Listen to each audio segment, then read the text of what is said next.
The glass of milk was still warm when Isabella Hughes vanished in Williamsport, Pennsylvania. Population 13,204. On the night of October 17, 1965, autumn rain pounded the wooden roofs of the Maple Street neighborhood, while pale yellow streetlights reflected off the soaked pavement. At exactly 9:42 p.m., Eleanor Hughes, Isabella's mother, glanced through the kitchen window and saw her 6-year-old daughter bent over picking up a doll that had fallen on the porch, her cream-colored nightgown clinging with rain. Isabella smiled, held the doll up, then turned back toward the flickering porch light. Beyond the fence, a figure stood motionless, silver hair flashing when lightning streaked across the sky. When Eleanor turned back, just seconds later, the yard was empty and her daughter's bedroom window stood wide open in the wind. What happened in the minutes that followed would haunt Williamsport for the next half-century. Before we dive deeper into the story, don't forget to subscribe and hit the bell so you never miss the latest cases. October 1965, Williamsport, Pennsylvania, was still a small, orderly, and safe post-war American town. 2-story wooden houses lined the paved streets, flags hung from porches, and windows glowed warm yellow every evening. Neighbors greeted each other at the mailbox, children walked to school, and almost no one locked their doors at night. On Maple Street, the Hughes family lived in a white house with a low fence and an old maple tree out front. Richard Hughes, 38, was a World War II veteran who now worked as a mechanic at the shop near the train depot. He was quiet, punctual, and firmly believed nothing bad could ever happen in a place like this. His wife Eleanor taught Sunday school at St. Paul's Church, a gentle, disciplined woman whose clothes always smelled of soap. Their 2 children, 9-year-old Michael and 6-year-old Isabella, were the picture of a typical 1960s American family. The older brother, sharp-witted and always reading detective comics. The little blonde sister, who loved drawing flowers and talking to her doll named Maggie. In the afternoons, the kids often sat on the porch coloring, while Mom did laundry and Dad worked on the car in the garage.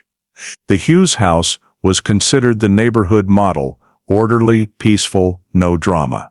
But in early October, Eleanor began noticing a strange woman repeatedly walking past their fence.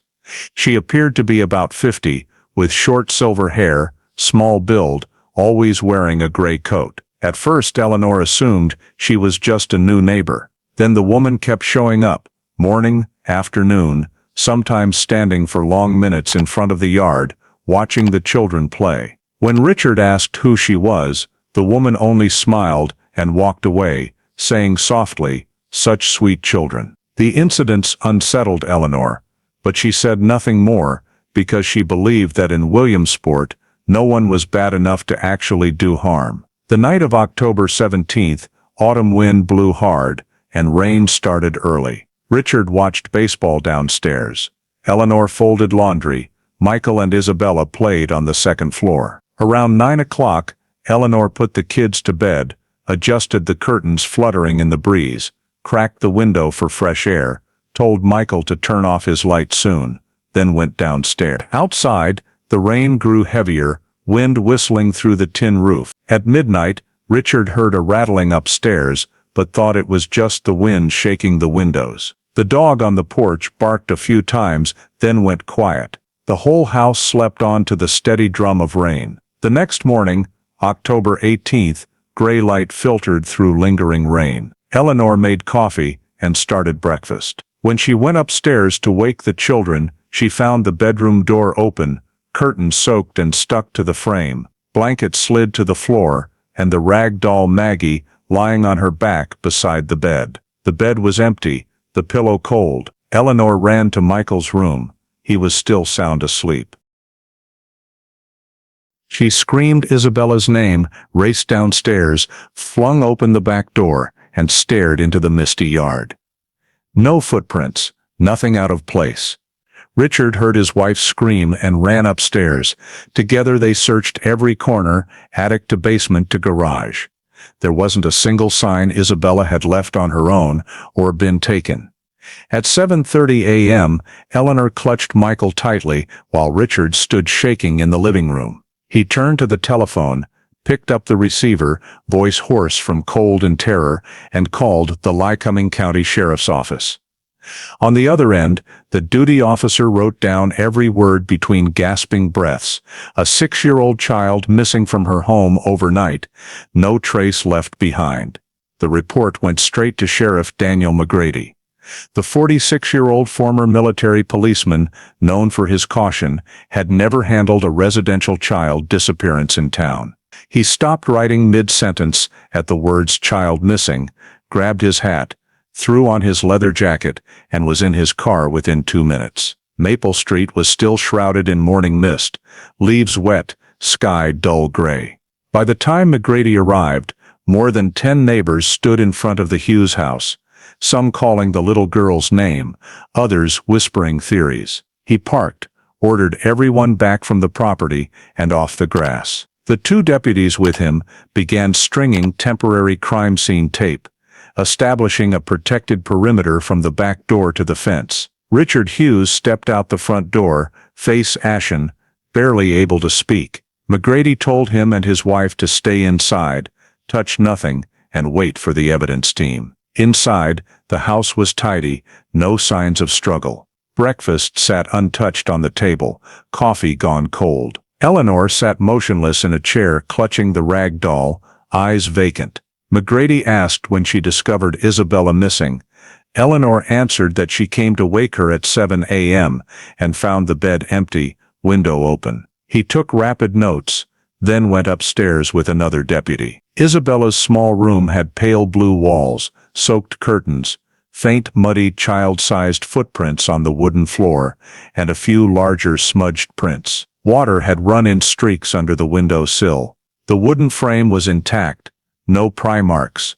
Hinges showed it opened easily from inside. McGrady shone his flashlight along the wall edges, picked up a tiny scrap of gray fabric, caught on a window nail, and bagged it. He ordered full-room photos, measurements of the mud prints and chalk outlines. Out in the backyard, he found 2 faint rows of small footprints in the wet soil leading to the fence. Where the grass was deeply depressed, a 1-meter mud streak looked like someone had slipped climbing over. McGrady noted the direction, had stakes driven, and collected soil and mud-covered leaves. Turning to the street, he spotted a middle-aged newspaper delivery man in uniform, waiting to talk. The witness said around 2 a.m., he saw a light-colored sedan parked several dozen yards from the Hughes house, engine running, lights off. He couldn't see anyone inside and assumed it belonged to a neighbor. When he came back around 3 a.m., the car was gone. McGrady pressed for details,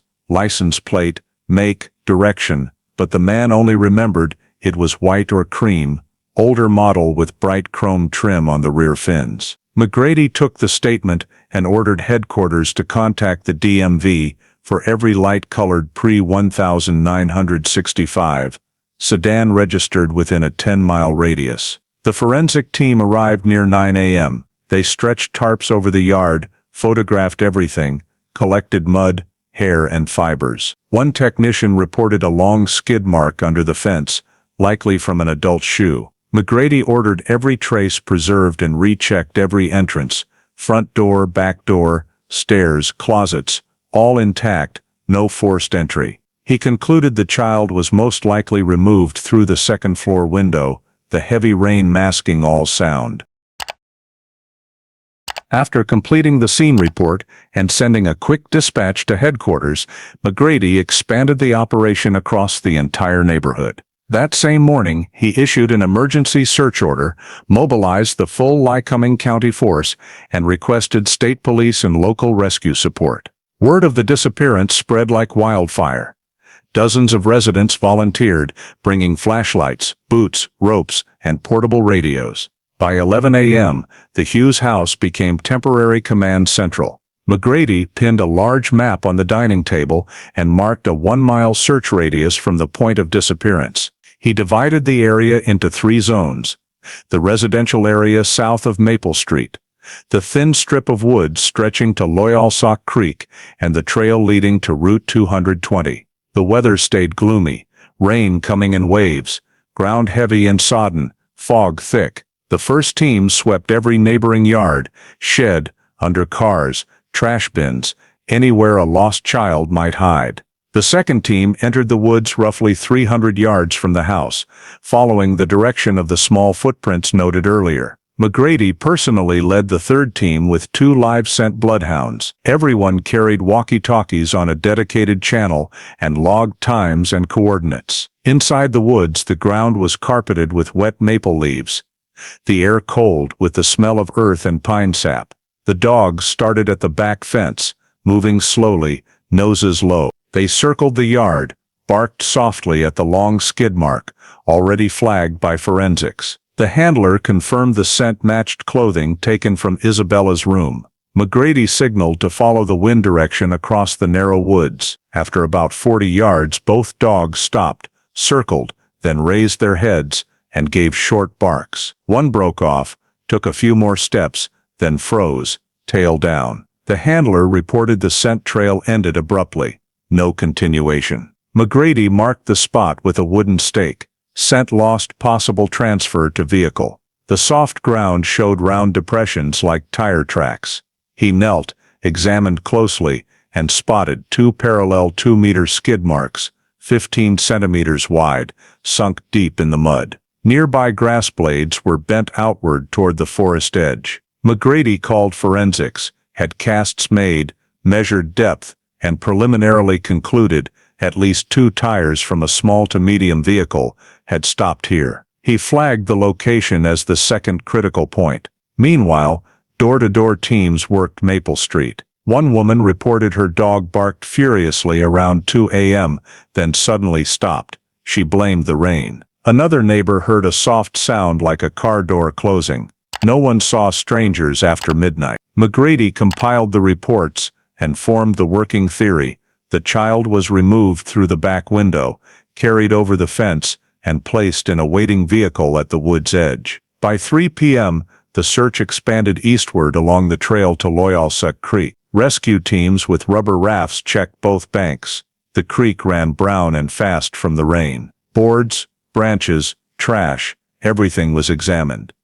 Nothing belonging to Isabella turned up. On the north bank, a volunteer found a small pink fabric scrap, possibly from a sweater or scarf, but it had been in the water too long to identify. McGrady bag-numbered it and sent it to the lab. By late afternoon, as temperatures dropped and cold wind rose off the creek, he pulled all teams back. Day 1 summary, map marked with over 40 checked locations, 12 evidence items collected, 2 exhausted dogs, and no sign of life from the child. In the White House on Maple Street, the lights stayed on all night. Eleanor sat in the living room, staring out the window, hoping every passing patrol car would stop with good news. Outside in the rain, McGrady wrote the final line of the day's report, 1-mile search area completed. Scent trail ends at rear fence of Hughes residence, tire marks present, victim not located. Near 11 p.m. he closed his notebook and looked around the silent, rain-soaked street. The case was no longer just one family's nightmare. It was now a question hanging over a town that had always believed itself perfectly safe. The next morning, while the large-scale search paused to consolidate data, McGrady began formal interviews with everyone directly connected to the family. He wanted precise timelines, cross-referenced with physical evidence. In the living room, Richard Hughes sat rigid, eyes bloodshot from no sleep, voice hoarse. He said the previous night he watched the baseball game until about 10, then checked that both front and back doors were locked before bed. He heard nothing unusual, only remembered the dog barking a few times. Eleanor was interviewed separately. She said she put the children to bed at 9, left the window cracked for air, night light on low.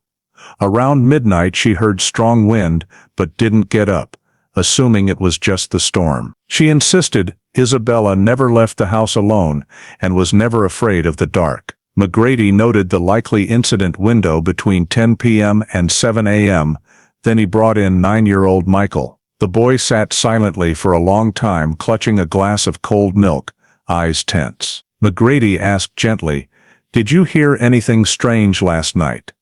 Michael said, while reading in his room, he saw a flash of light in the yard, like headlights reflecting off glass. He got up, pulled the curtain, and saw a tall, thin figure walking past the front maple tree. Long coat, bright hair. He thought it was Dad checking the garage, so he said nothing and went back to bed. Pressed for more detail, Michael said the figure wasn't carrying an umbrella and disappeared toward the side fence. McGrady paused his pen, confirmed the description, and wrote, "Figure observed.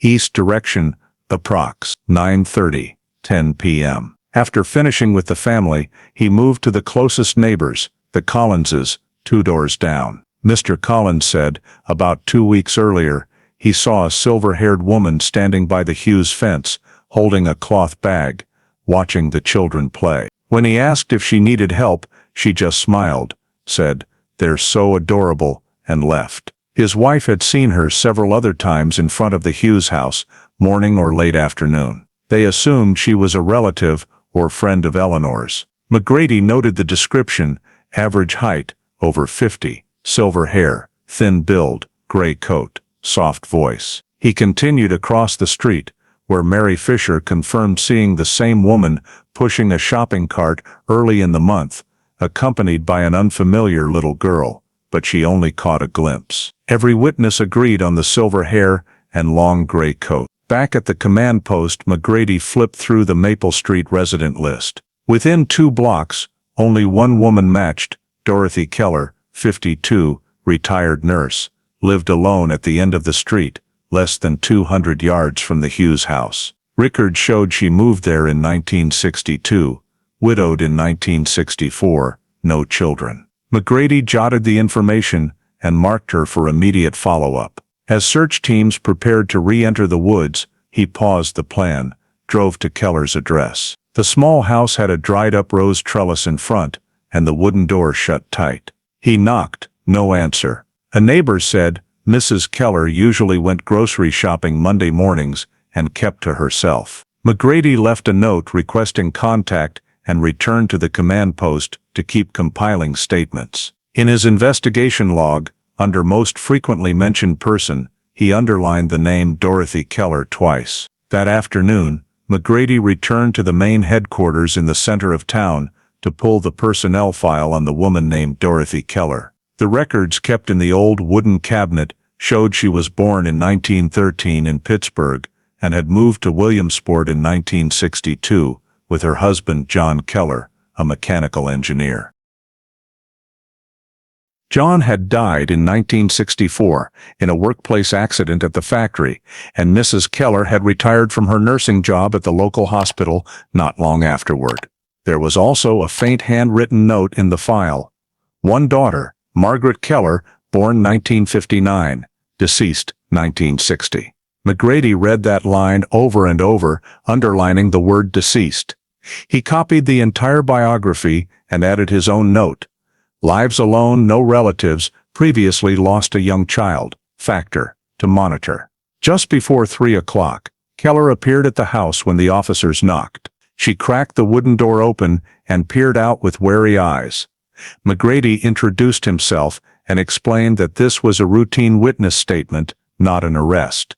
Keller let them into the living room. The house was tidy, dimly lit, and carried the smell of antiseptic and old lavender. On the table sat a framed photograph of a middle-aged man in uniform. Below it was a smaller picture of a blonde little girl. McGrady noticed that the room contained numerous old toys arranged inside a glass cabinet, dusty but clean. He opened his notebook and asked, "On the night of October 17th, where were you?" Keller answered softly, her voice raspy from cigarettes. "At home, like always. I went to bed at 10, slept in the next morning because of the rain." She said she hadn't known about the disappearance until she heard police cars the following morning. When asked if she had heard any unusual noises, she replied, "No, the walls here are thick, and I sleep heavily because of cold medicine." McGrady continued by mentioning that neighbors had seen her standing near the Hughes fence. Keller admitted she had once stopped to watch the children playing, explaining, "The little girl, Isabella, looks like my daughter when she was small. I just watched for a moment and left." When he asked why she was interested in the Hughes family, she looked up, eyes watery. "No particular reason, I just like children." McGrady remained calm and took notes on every answer. He asked her to list her personal belongings and any vehicles she currently used. Keller said she only had a 1957 Ford, light-colored, kept in the shed because she hadn't driven it in a long time. That information caught McGrady's attention because it matched the witness description.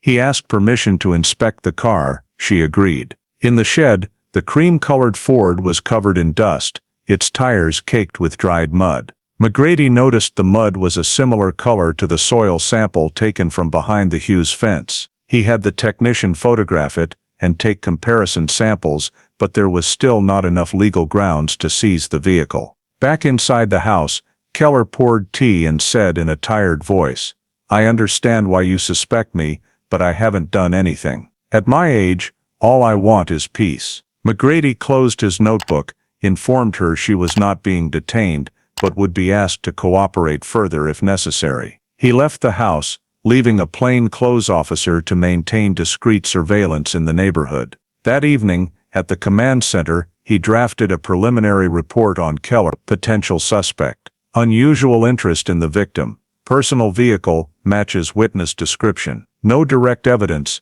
insufficient for charges. He assigned the file its own number and wrote clearly, "Person of interest, surveillance required." The surveillance team was ordered to monitor all of Keller's activities for the next 48 hours and simultaneously check stores, the post office, and the local hospital to verify her statements. By the time the report was finished, the clock read past 10 at night. McGrady looked out the office window. Streetlights reflected off a thin layer of mist covering Maple Street, where the widowed woman's small house stood silent in the darkness, so quiet that no one could tell whether something was being hidden inside.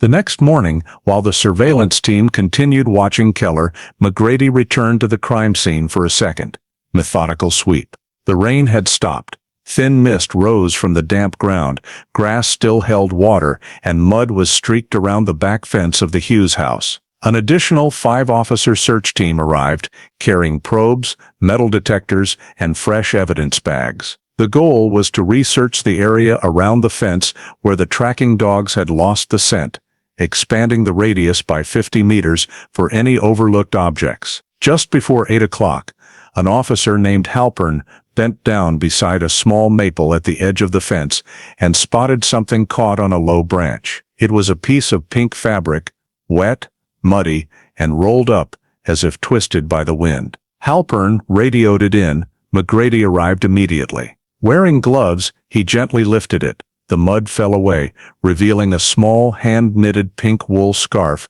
with short tassels at both ends. He noted in his log, discovery time 8:17 a.m., location rear fence, southeast direction.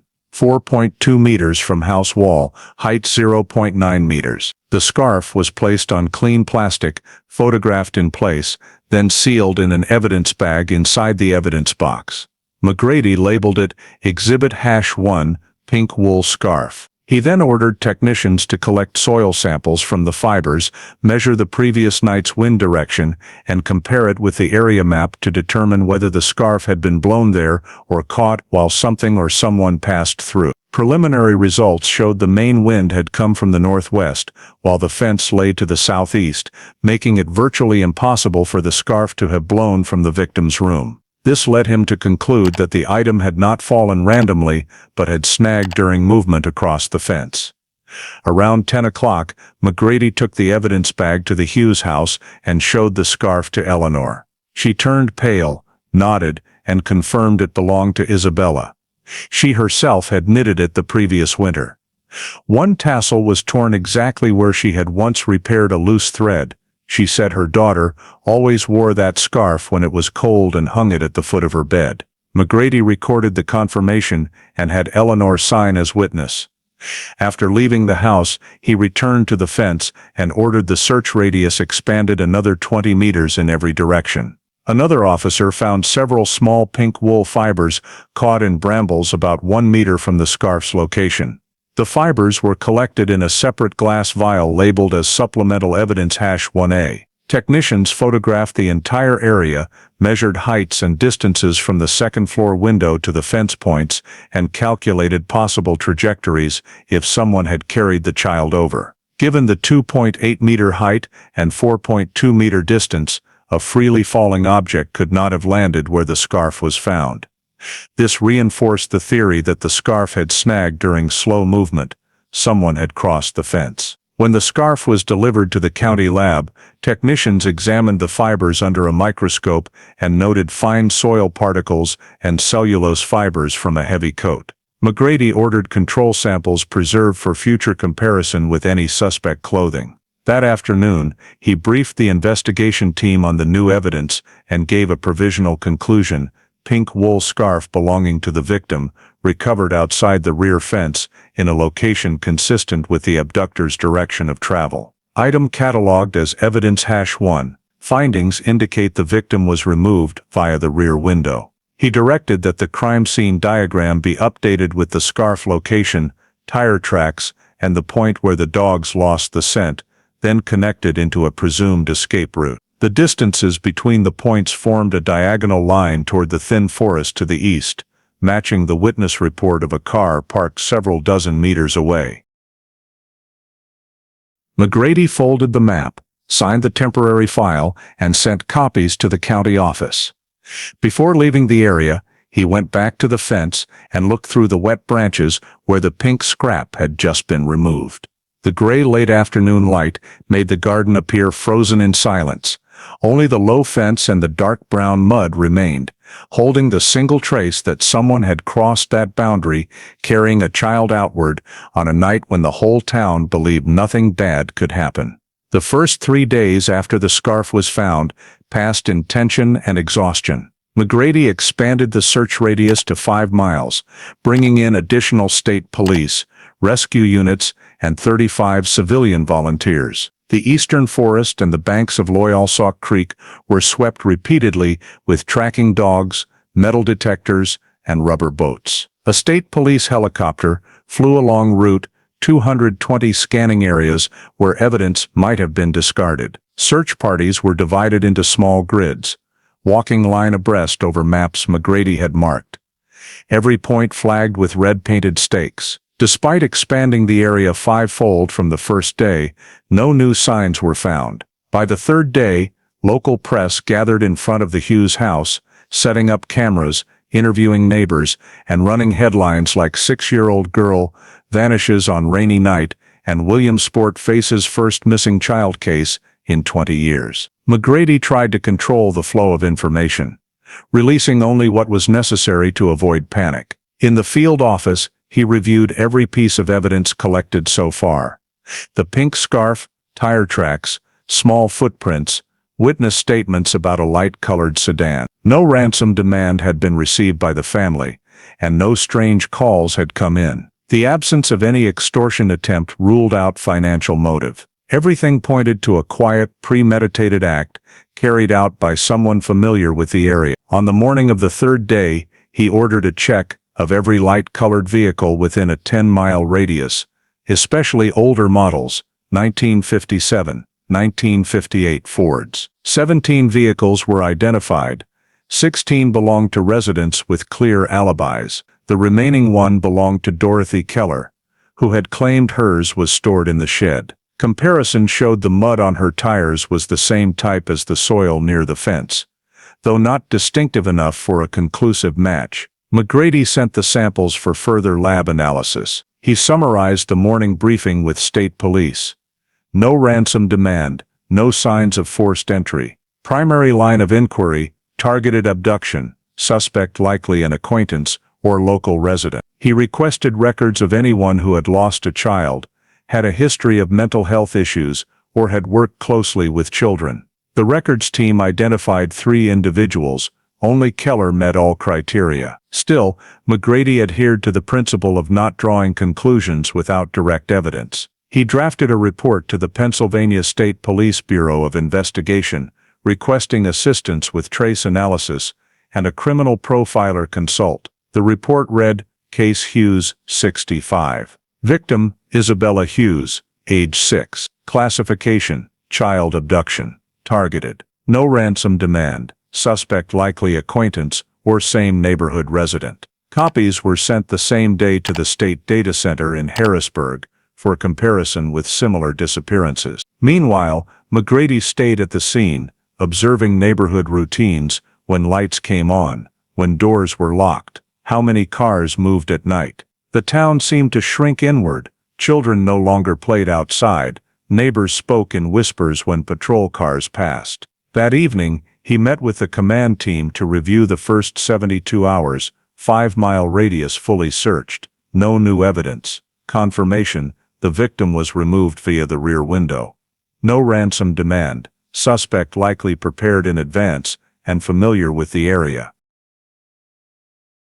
He closed the report at 22:15, signed it, sent the original to county headquarters, and formally requested state-level support, behavioral analysis, and a temporary suspect profile.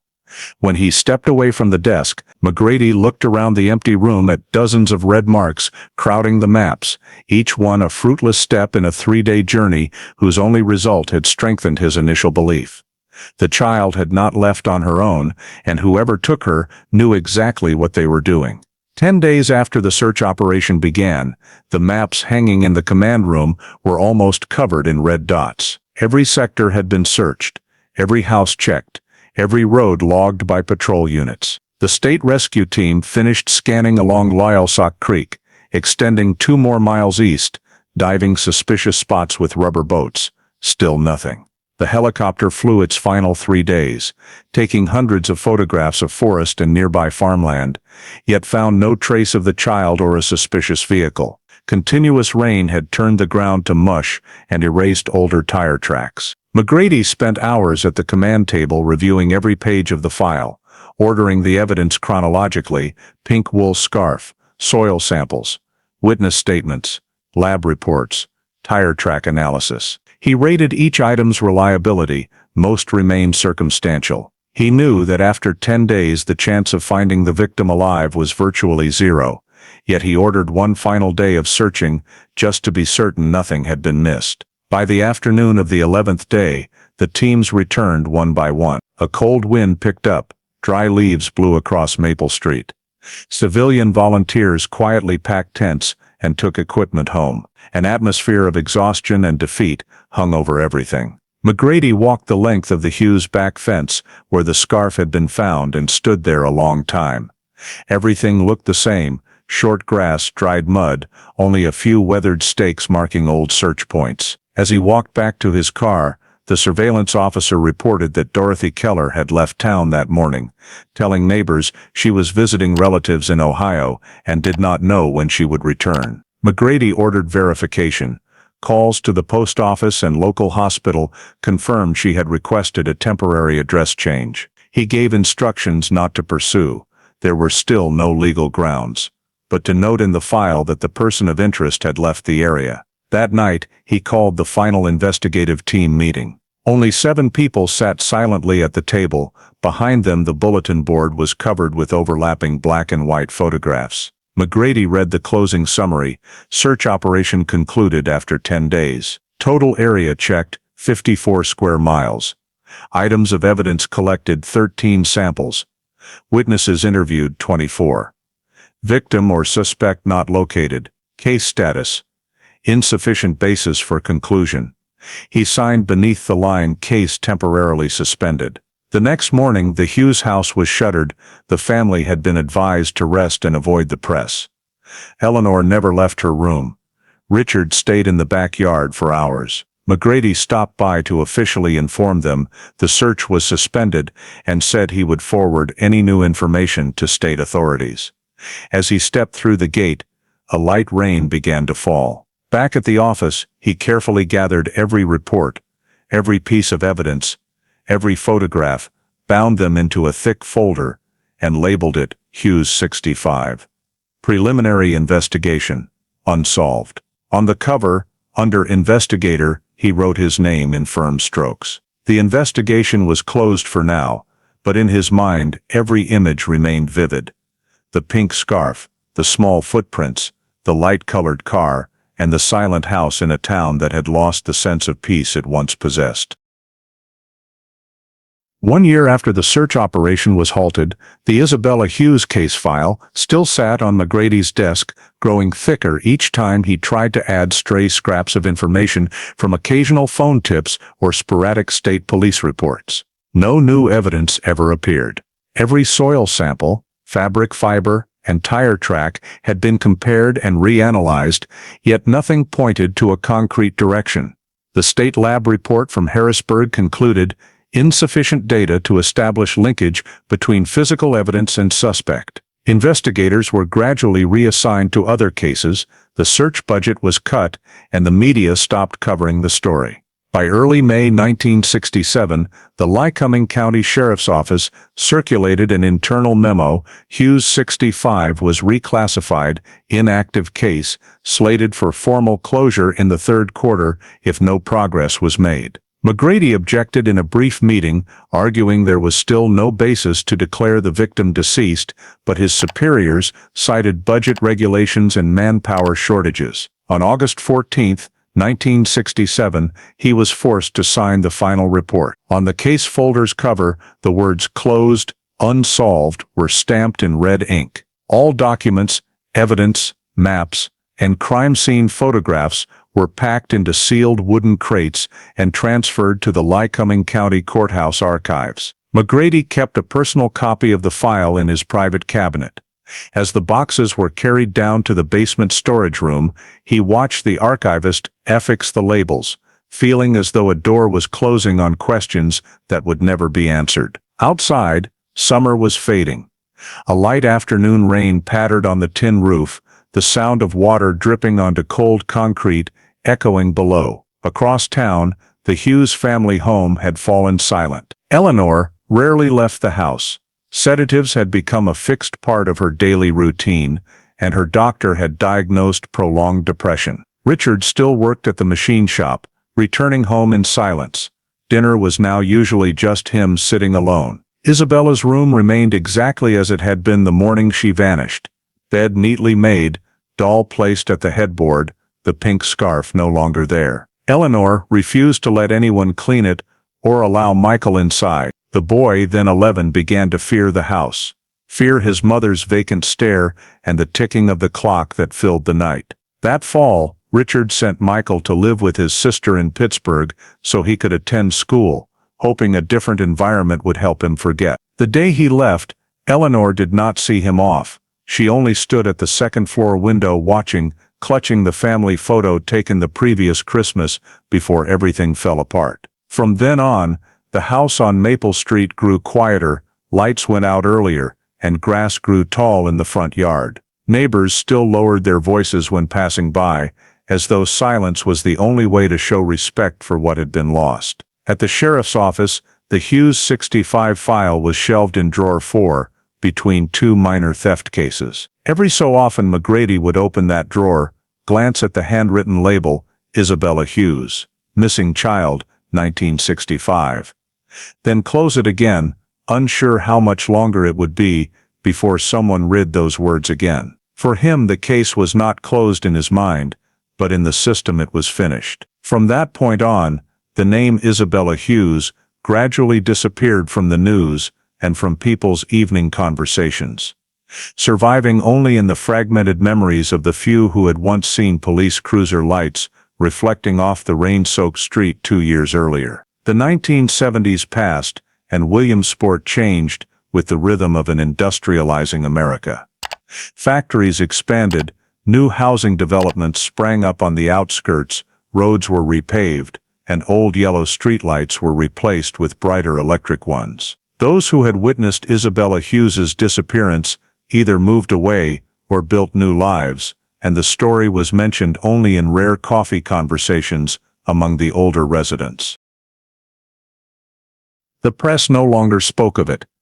McGrady's file lay untouched in the county's steel cabinets, its cover darkening with age. He stayed on the job, and whenever a new case came in, he would sometimes open the drawer, look at the words, Hughes 65, then close it again, an inexplicable habit. Across town, the Hughes house remained virtually unchanged. Eleanor lived quietly, rarely leaving except for Sunday services. Isabella's room stayed locked, curtains half drawn, a thin layer of dust settling over the toys and old framed photos. Richard continued at the machine shop, his health slowly declining after several bouts of pneumonia. Most evenings he stood on the porch, staring down the road that now saw far more cars, occasionally pausing at the back fence where searchers had once strung ropes and hung flashlights. He spoke little to his wife. The two lived parallel lives in the same space, sharing only silence. Michael occasionally wrote from Pittsburgh saying he had graduated and found work, but he never returned to Williamsport. In the spring of 1983, Richard suffered a fatal heart attack at work and died at the local hospital at age 56. The funeral was small, just a few old neighbors and the priest from St. Paul's. Eleanor wore black, said nothing, and stood silently at the grave, holding a bouquet of white daisies. Afterward, she withdrew even further, gradually selling off furniture, but keeping her daughter's room exactly as it was, the door locked, like a ritual. New neighbors who moved into the Maple Street area knew little of the old story. They only heard rumors that the widowed woman had once lost a child and never left. Every winter, the living room light in her house stayed on late, its pale glow filtering through dark curtains. McGrady retired in 1985 and moved to a southern suburb, taking with him a few old case files he could not bear to leave behind. Among them was his copy of Hughes 65, now yellowed, and kept in an old leather binder. He still jotted down occasional notes about the Ohio area, where Keller was believed to have moved, but nothing ever came of it. By the late 1980s, Williamsport was unrecognizable. The old factory district had been demolished, young families had arrived, and new children played on the same streets where search lines had once been stretched 30 years earlier. In 1990, under new state archival rules, all unsolved cases older than 20 years were transferred to the central warehouse in Harrisburg for digitization and reorganization. The Hughes file was opened for the first time in nearly a quarter century. A young archivist reviewed each page, cross-checked the witness list, and added a note at the end: Dorothy Keller, relocated Ohio, 1966. Next to it he wrote, inactive, exhibits untested. The file was then resealed, placed in cardboard box LC 17421, and shelved on row 3, rack 12. In Williamsport, the Hughes house still stood weathered, paint peeling, grass overgrown, Isabella's room as silent as if time had stopped. The only person still living there was Eleanor, her hair now completely white, still opening the second-floor window each morning to look out at a street that had changed, where young people no longer knew the story that had once kept the entire town awake for 10 straight nights in the cold rain of 1965. In 2015, nearly half a century after Isabella Hughes's disappearance was filed as closed, the Commonwealth of Pennsylvania began implementing an automated DNA cross-matching program between civilian laboratories and the FBI's national database. Thousands of genetic samples were uploaded for kinship testing, serving both medical purposes and the identification of missing persons. In Philadelphia, the private lab Family Link DNA, one of the project partners, received a new batch of samples from other states, including the test of a 56-year-old woman living in Ohio named Grace Whitmore. Her sample had been collected through the Ancestry Health program for people seeking their ancestral origins. When the technician entered the data, Family Link's automated software flagged an unusually high repeat match with a genetic profile already in Pennsylvania's database, recorded in 2003 when relatives of missing persons were asked to submit samples. That profile belonged to Michael Hughes, who had registered his DNA in hopes of finding his long-lost sister. The match exceeded 99.8%, a figure that could not occur randomly between unrelated individuals. The lab ran a second confirmation through the federal GenMatch system, and the result was the same. Grace Whitmore shared direct line kinship with the Hughes family of Pennsylvania. The data was automatically flagged and sent to the FBI Cold Case Division alert system. The screen displayed potential kinship match, case ID LC 17421, Williamsport, Pennsylvania. The alert included a request to verify the subject's identity, residence, medical records, and date of birth. Grace Whitmore was born in 1959, according to her Cleveland, Ohio birth certificate, with no adoption record and no identified immediate relatives in the state. A DNA match with a family hundreds of miles away in Pennsylvania drew special attention. A summary report was forwarded through internal channels to the FBI's Eastern Region office. In the Family Link technician's notes was the comment, possible decades-old missing relative, DNA match with living person in Ohio. Recommend checking long-term missing persons files. The next morning, the Cold Case Division at FBI headquarters in Washington, D.C., received the alert and pulled the original file from the Harrisburg Central Archives. Code LC 17421 led them to the Hughes 65 box, the 1965 disappearance of a 6-year-old girl in Williamsport, Pennsylvania. The folder still bore yellow stains and old stickers. Inside were typewritten reports, black and white photos, and a few sealed evidence envelopes. The system tagged the case reopen flag, activated whenever new data could alter prior conclusions. The report was automatically routed to the Philadelphia FBI field office, which handled Pennsylvania cold cases. An internal bulletin went out system-wide.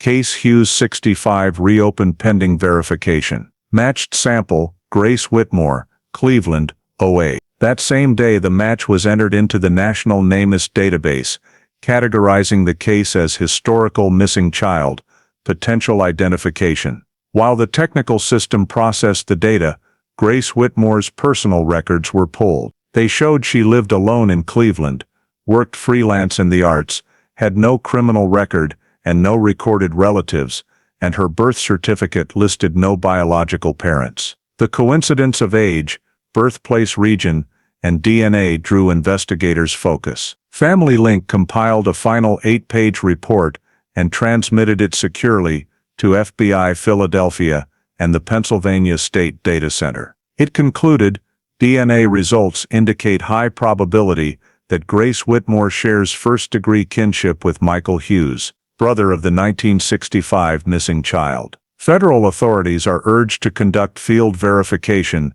and re-examine the original file. By late April 2015, after federal-level confirmation, Hughes 65 was officially reopened and moved to cold case, active review status. A short notice was sent across the Eastern Region FBI network. Hughes 65 reopened after 50 years.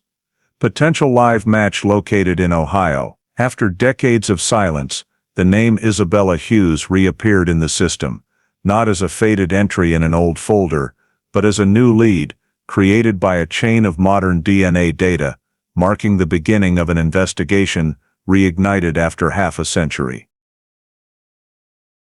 At the FBI's Philadelphia office, the Hughes 65 reopening notice landed on Special Agent Kara Miller's desk on the morning of May 2, 2015. At 34, she was part of the Cold Case Division and specialized in missing persons and genetic identification cases. Having worked 3 identifications after more than 40 years when she saw missing child, 1965, Pennsylvania, she knew this was no ordinary file. The nearly 400-page case arrived from the Harrisburg State Archives in 2 sealed boxes. Wearing gloves, Kara opened the first. Inside were typewritten reports, hand-drawn scene maps, and a stack of black and white photos of the Maple Street house. The second box contained aged evidence bags, including the still-sealed pink wool scarf labeled Exhibit #1, pink wool scarf, found the 18th of October 1965. She read the initial summaries. Victim Isabella Hughes, age 6, vanished from her bedroom in Williamsport, Pennsylvania, believed removed through the rear window. No ransom demand. Prime suspect Dorothy Keller, retired nurse, relocated to Ohio in 1966. Everything was neatly organized, but lacked conclusive evidence. Miller spread the entire file across her desk, marking key points in red for cross-checking against the new data. Retained exhibits, witness statements, suspect vehicle, and Keller's movements. She made a private note: Hughes line DNA match. Grace Whitmore sample. Verify identity, birth year, legal history, residence. After finishing the overview, she moved to the physical evidence. The sealed bags were opened in the tech room to assess preservation. The pink wool scarf's fibers were still intact, sufficient for DNA extraction if needed. Another bag held dried soil from the suspect tire tracks. Kara ordered digital photographs and cataloged everything for preservation. She created a new classification table in the system, entering all information under cold case modernization standards: scene description, evidence items, key witnesses, suspects, investigation status, and missing documents. The old maps were digitized.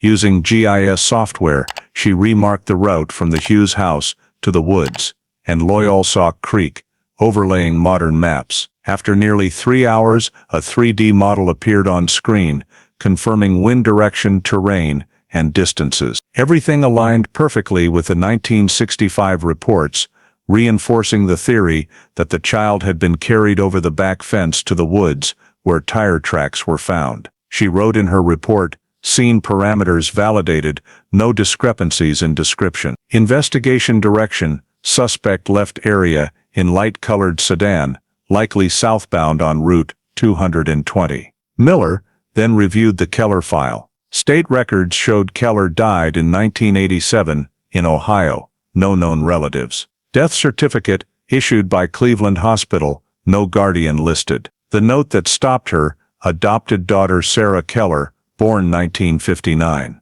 Kara compared the birth year to Grace Whitmore's and saw the match. She circled both names and wrote in the margin, Grace Whitmore, =sign Sarah Keller. For confirmation, she requested Ohio Civil Records search for births and adoptions 1959, 1966, under Keller or Whitmore. She also drafted an internal email to Cold Case Division Headquarters, requesting federal investigation approval and a 3-person task force, 1 DNA analyst, 1 legal agent, and herself as overall lead. In the reinvestigation plan, she listed 5 main objectives: 1. Verify Grace Whitmore's identity and birth certificate origin. 2. Cross-check Dorothy Keller's Ohio administrative and medical records. 3. Reanalyze all 1965 evidence with modern DNA technology. 4. Build a timeline and connection between Keller and the Hughes family. 5. Contact surviving Hughes relatives for confirmatory samples. She finalized the 12-page plan, printed 3 copies, signed them, and stamped FBI. Active cold case. By nearly 8 p.m. she stood up and looked at the old files covering her desk.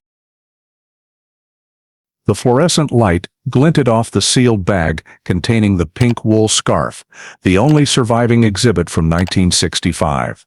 In the original file, McGrady had written at the end, "Case temporarily suspended." 50 years later, she was the one replacing those words with "reopened," restarting a story the entire town had forgotten, and launching a full reinvestigation to uncover the truth hidden inside Case Hughes 65. Once the reinvestigation plan was approved, Kara Miller began the most critical step, tracing the genetic lineage. The existing match between Grace Whitmore and Michael Hughes proved only direct kinship.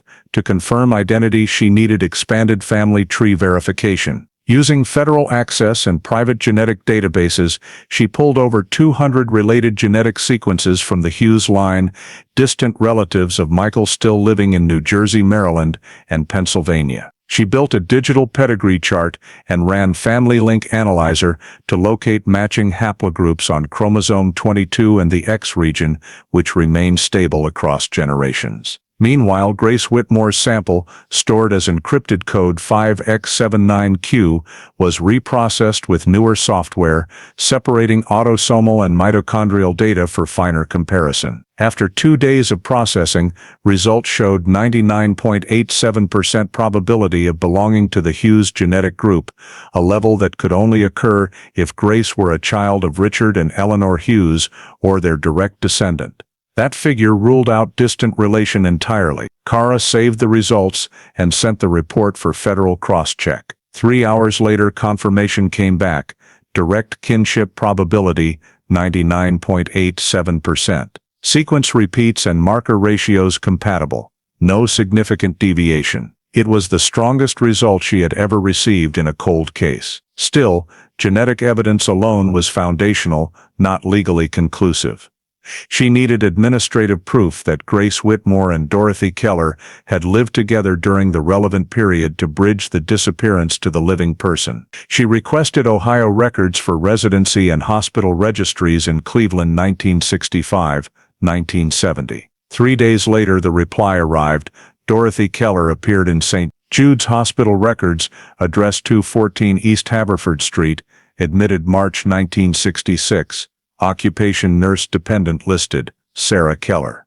Daughter, born 1959. When cross-checked with civil records, Grace Whitmore's first registered address in 1977 was in the same neighborhood, Guardian Field blank. Looking at the copies, Kara realized Sarah Keller and Grace Whitmore were likely the same person who changed her name upon reaching adulthood.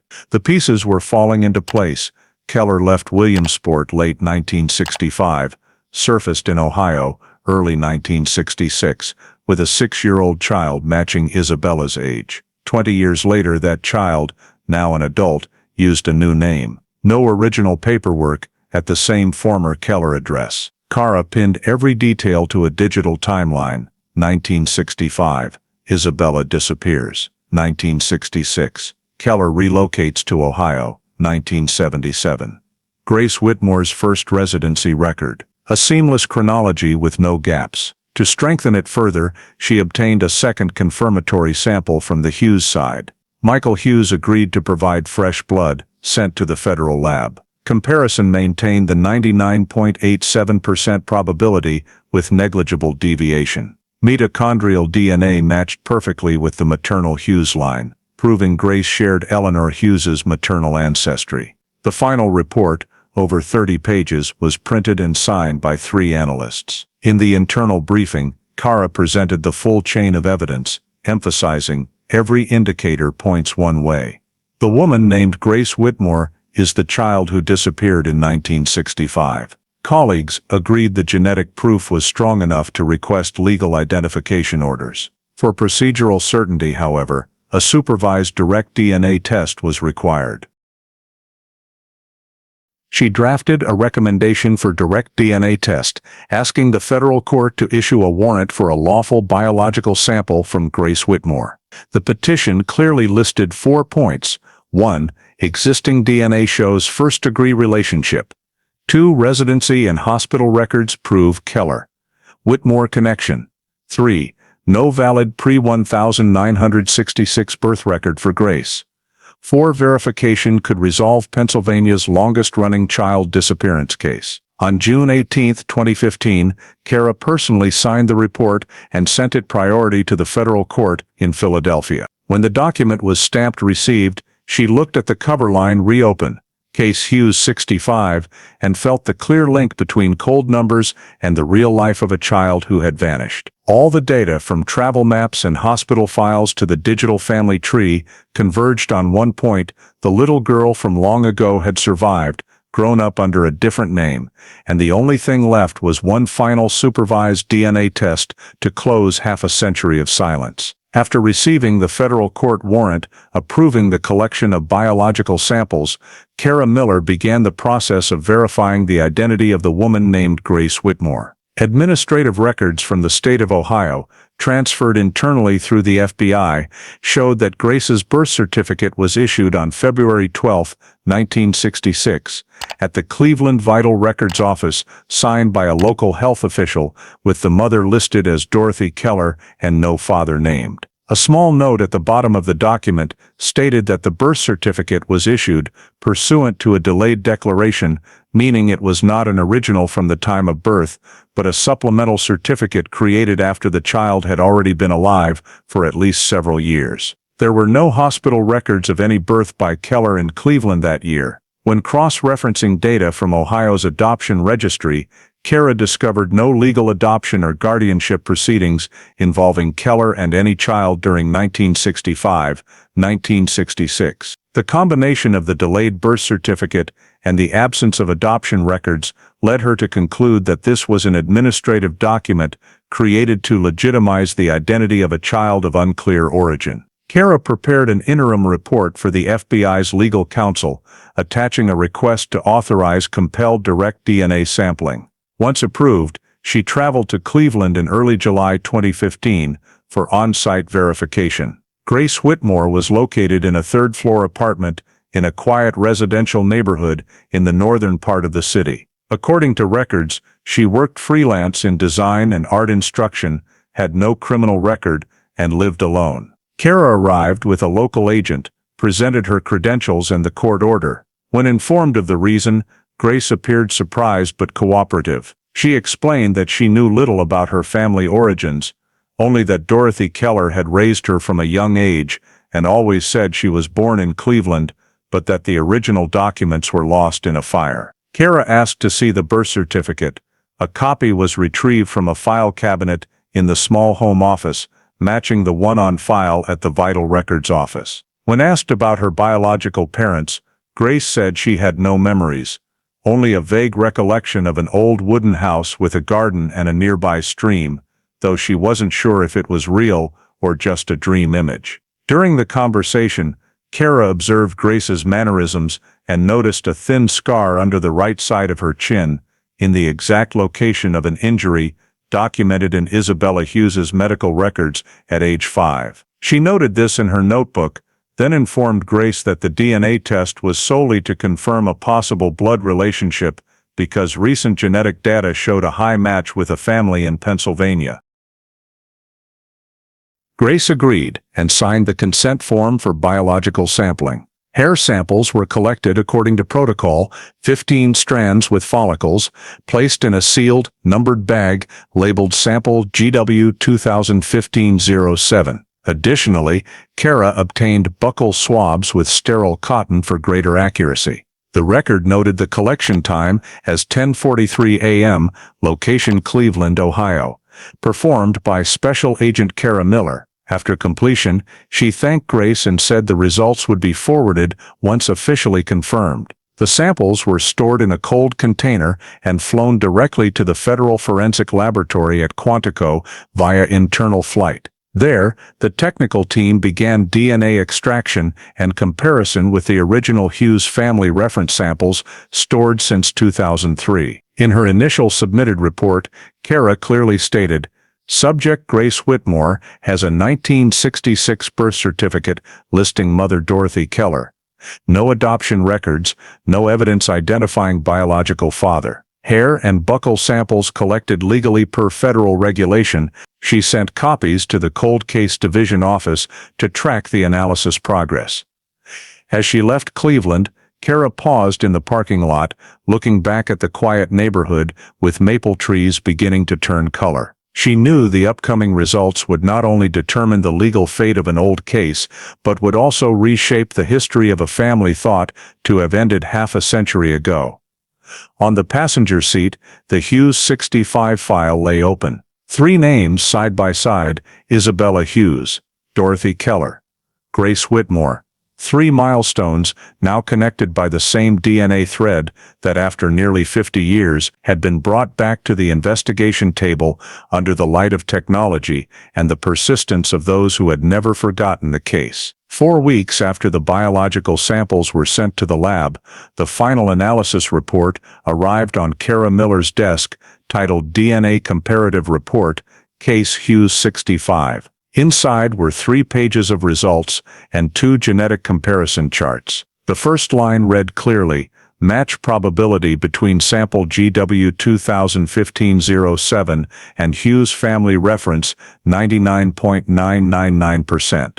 Conclusion: direct blood relationship. Kara read it 3 times to be certain she wasn't misreading the number. This was an absolute probability in genetic analysis, eliminating any possibility of error. The report was signed by the Quantico Laboratory and overseen by the Federal Oversight Board. The technical summary stated that 28 STR loci were analyzed, all perfectly matching the control samples from Michael Hughes and Eleanor Hughes's genetic sequence stored in the 2003 database. Notably, Grace's mitochondrial DNA matched the maternal sample completely, confirming a direct mother-child relationship. Kara immediately drafted the confirmation memorandum, stamped it positive identification, and sent the electronic version to the Cold Case Division and the Pennsylvania State Police. At 5:20 p.m. that same day, the FBI system updated the Hughes 65 case status from reopened to identified, ongoing investigation. The system-wide notification read, Grace Whitmore confirmed as Isabella Hughes, missing child, 1965, Williamsport, Pennsylvania. For the first time in over half a century, the name Isabella Hughes was attached to a living person again. Kara opened the file, affixed the new results to the front page, directly beneath the black and white photo of the 6-year-old girl smiling by the window. In the internal memorandum, she wrote briefly, victim identity confirmed, 99.999% match. Recommend expanding investigation to determine circumstances and process of removal from Williamsport in 1965. That same night, the technical team was ordered to recover all administrative and financial data related to Dorothy Keller to trace her final movements before leaving Pennsylvania. Civil databases showed Keller purchased a train ticket from Harrisburg to Cleveland in December 1965, just 2 months after the disappearance. 4 days after arriving, she applied for replacement identification documents and registered a new address with a 6-year-old child listed as her biological daughter. The Ohio Archives also confirmed she opened her first bank account at Cleveland Bank at that time, with Sarah Keller listed as a joint beneficiary.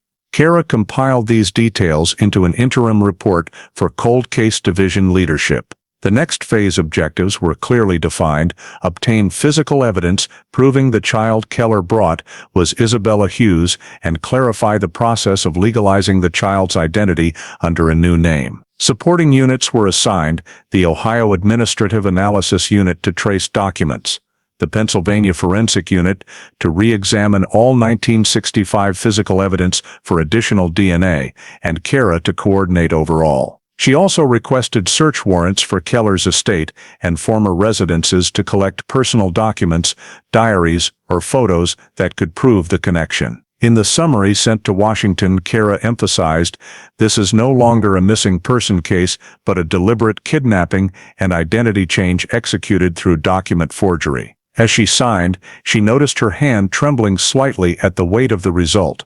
A case thought closed had found its victim after 50 years, and the truth was emerging from dusty files once considered worthless. That night, she stayed late at the office, reorganizing all evidence, printing 2 copies of the DNA results. One for the electronic file, the other placed in the original hard copy case folder. The harsh light illuminated the words, Isabella Hughes. Confirmed identity beneath the date August 14, 2015. Where McGrady had once written case temporarily suspended, she now added a new line, neat and decisive, case reopened and active investigation ongoing. The dry DNA numbers had completed the first part of the answer, but Kara knew the real work was just beginning. To clarify the path that took Isabella Hughes from a small Pennsylvania town to a distant city in Ohio, and why that kidnapping had gone undetected for half a century. Immediately after the DNA results were confirmed, the FBI issued an official search warrant for Dorothy Keller's former home in Cleveland, Ohio, the residence where she lived until her death in 1987. The house was on East Haverford Street, an old 2-story brick structure now owned by a young family. After contact and permission, the forensic team and local police sealed off the area on the morning of August 20, 2015. Kara Miller was present to supervise. The house retained its original layout, exterior walls moss-covered, wooden windows peeling. Records showed Keller purchased the home in early 1966, just months after leaving Pennsylvania. The technical team used infrared scanning equipment to locate possible hidden compartments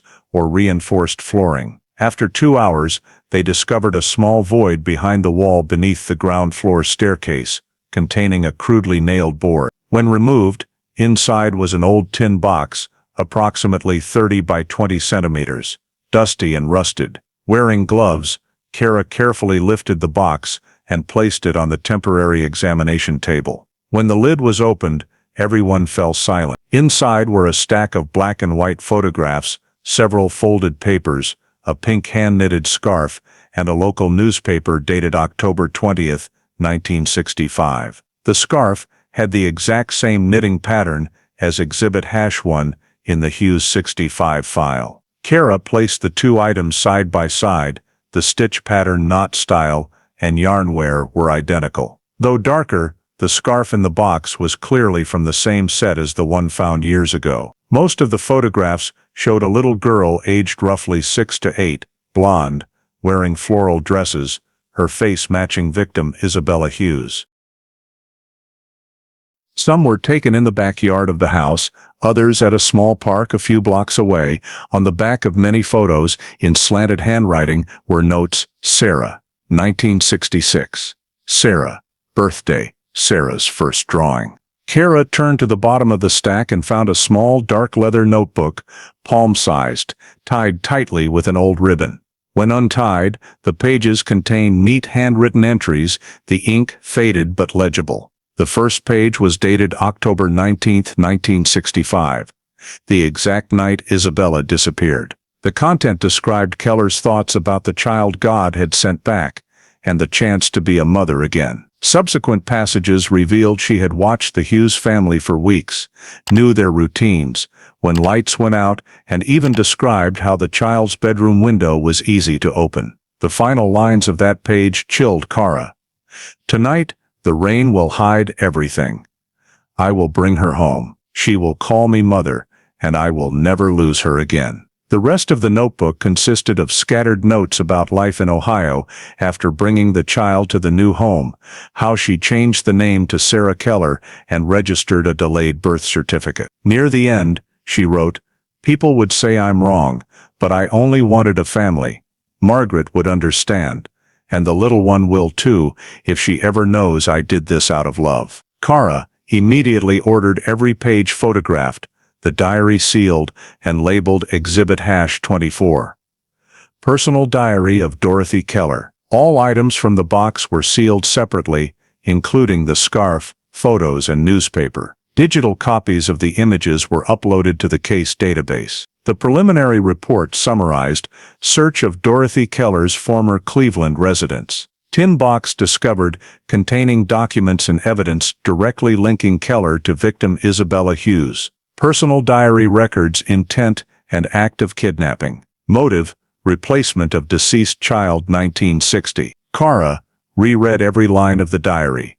Each word reinforced the theory that Keller acted alone, without accomplices, driven by psychological trauma from losing her own child, combined with religious delusion and maternal obsession. In the interim conclusion sent to Cold Case Division leadership, she wrote, "Motive confirmed, kidnapping to replace deceased daughter. Recovered evidence matches 1965 items. Suspect Dorothy Keller, deceased, identified as sole perpetrator of Isabella Hughes' abduction." As the afternoon wore on, Kara stood in the silent house, looking through a dusty window. Outside, late-day sunlight fell on the row of old homes, maple trees dropping golden leaves. Everything was quiet, as if preserving the moment frozen since 1965, when a lonely woman believed she could repair her own loss by stealing another child's childhood. Immediately after seizing the diary and evidence from Dorothy Keller's former home,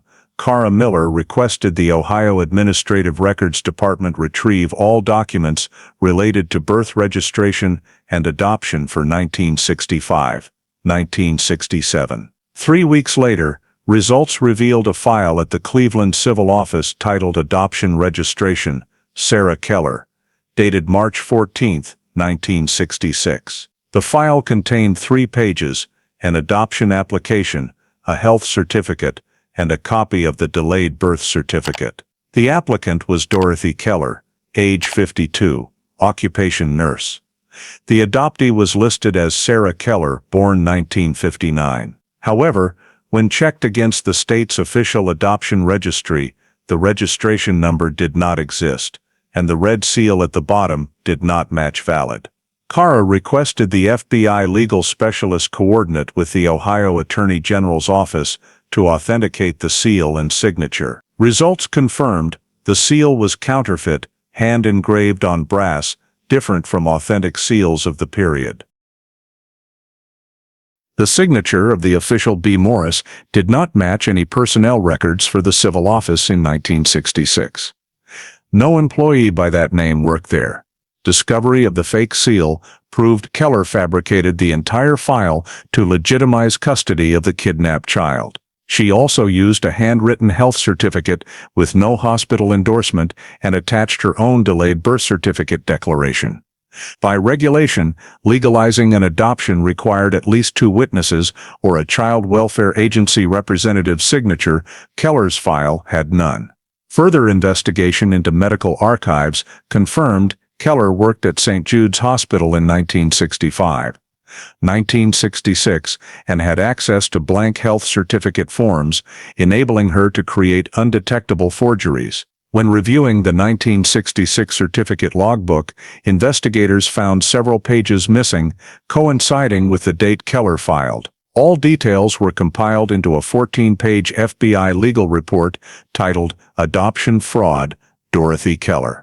The report determined Keller violated 3 state statutes regarding forgery of public records, use of illegal documents, and falsification of adoption information. Though deceased, authorities completed the file to accurately document the criminal nature of the act. Kara prepared a summary memorandum listing the sequence. 1. Keller left Pennsylvania in December 1965 with a 6-year-old victim. 2. Upon arrival in Cleveland, filed fake adoption paperwork. 3. Created delayed birth certificate claiming biological motherhood. 4. Concealed the child's true identity for decades. The appendix included photos of the fake seal, original documents, and comparisons with authentic samples. Federal Forensic Laboratory authentication confirmed all Keller documents were hand-forged. In the memo to Cold Case Division, Kara wrote, "Administrative evidence confirms Dorothy Keller's 1966 adoption fraud, all documents manually fabricated, seal and signature invalid. Conclusion: criminal legalization of kidnapped child through forged paperwork." Additionally, the FBI determined Keller used these fake documents to obtain medical benefits and enroll Sarah Keller in local elementary school in 1967, meaning the administrative system unwittingly validated a completely fabricated identity. The final case report was classified adoption fraud. Confirmed, coded ADF 1966. Kara read the conclusion, closed the folder, and looked out the conference room window where late afternoon light fell on the whiteboard covered with timelines. After nearly half a century, the meticulous forgery Keller built to replace her lost child had finally been exposed, from hand-engraved brass seals to self-written birth certificates, all closing a desperate plan born of personal pain that caused 50 years of consequences. In the official file, the summary read simply, Dorothy Keller, deceased. Offense: adoption fraud, 1966. Motive: replace deceased child. After the legal file on Dorothy Keller's forgery was completed and officially archived, the final step of this investigation phase was to notify the victim's surviving relatives of the identification. The Cold Case Division authorized Special Agent Kara Miller to deliver the news personally to ensure confidentiality and psychological support. The Hughes family file showed only one remaining direct relative, Michael Hughes, the victim's brother, now living in Pittsburgh. Federal records listed him as 59 years old, a retired mechanical engineer. Kara called first, introduced herself and her agency, and said she needed to discuss results from an old family-related case. When she mentioned his sister's name, the man on the line went silent for several seconds, then asked softly, "You just said Isabella?" Kara confirmed and requested an in-person meeting. On September 14, 2015, she and an FBI psychologist arrived at a small house in southern Pittsburgh suburbs. Michael answered the door. Tall, gray-haired, his face tightening at the sight of the badge.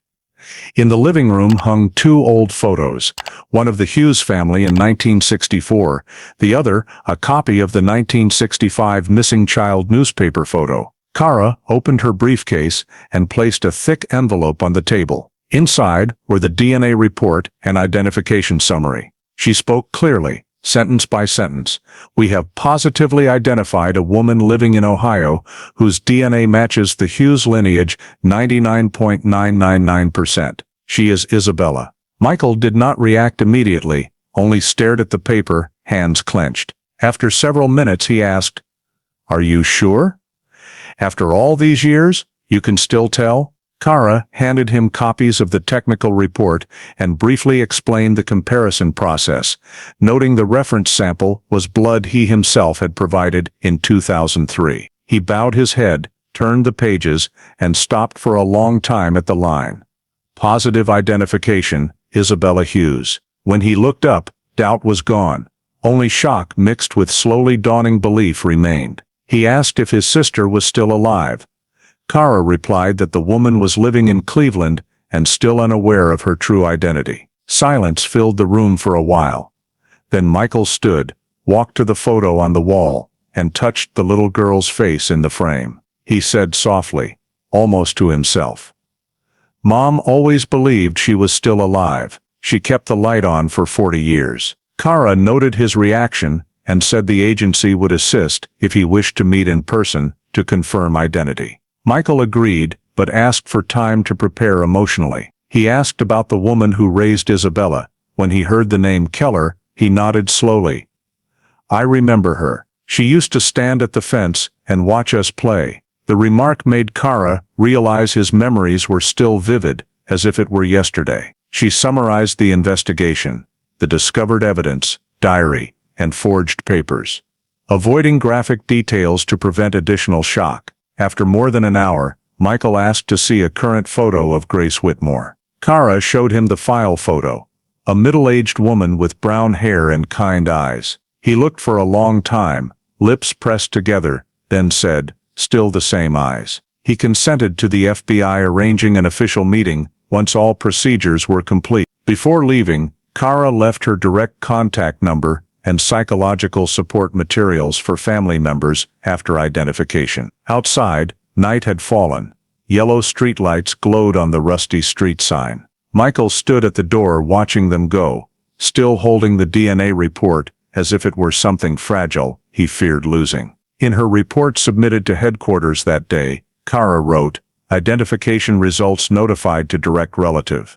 Michael Hughes. Subject acknowledges blood relationship, agrees to cooperate. Initial emotional response, shock, acceptance, stable. Recommend arranging direct meeting with subject Grace Whitmore at the earliest opportunity." At the end of the report she added a short note, "After 50 years, the Hughes family finally has its answer." 3 weeks after the official announcement, the meeting between Michael Hughes and Grace Whitmore was arranged in a secure room at the FBI's Cleveland field office. The small room had been prepared specially, soft lighting, a single wooden table, 2 chairs facing each other, and a one-way mirror so the psychological team could observe from outside. Kara Miller personally oversaw the coordination. On the morning of October 6, 2015, Michael arrived early, wearing a gray suit and holding an envelope containing the only remaining family photograph from 1964, the one showing all 4 of them. He sat in silence for a long time, eyes fixed on the door, occasionally smoothing the edge of the photo. At exactly 10 o'clock, Grace Whitmore entered, escorted by a female FBI agent. When the door closed, only the two of them remained, and no one spoke at first. Grace looked at the man in front of her, confused yet sensing something familiar in his eyes. Michael stood slowly, his voice trembling. "I'm Michael, your brother." The words seemed to freeze the air.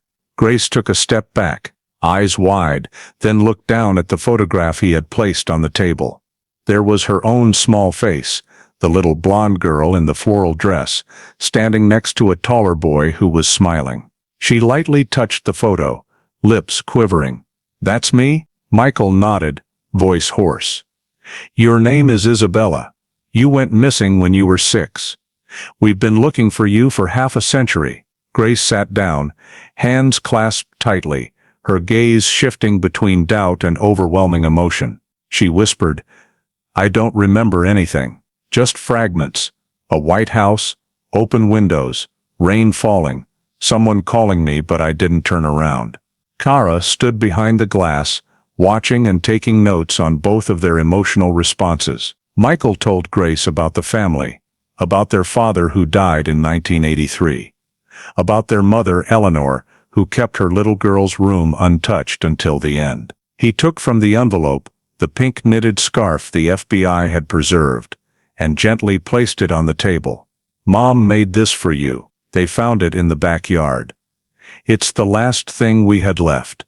When Grace saw the scarf, she reached out to touch it, and tears began to fall. Through sobs she said, "I remember someone wrapping this around my neck, the smell of soap and cold wind. I don't know if it's a real memory, or just a piece of a dream." Michael didn't answer. He simply took her trembling warm hand in his. The room fell into a long silence. A few minutes later, Kara entered carrying a new case file. She spoke softly. "Based on the forensic results and all legal evidence, we are establishing your legal identity under your true name. Isabella Hughes, born April 8, 1959, in Williamsport, Pennsylvania." Grace looked at the file, nodded slightly, but couldn't yet speak. She signed the identity confirmation document. The words Isabella Hughes shook on the page, as if she were writing her own name for the first time. Kara read the final clause. "From this moment forward, the legal identity, Grace Whitmore, will be merged into the record of Isabella Hughes, in accordance with missing person identity restoration regulations." Michael stood beside her and signed as witness. When the paperwork was complete, Kara left them alone in the room for another private hour.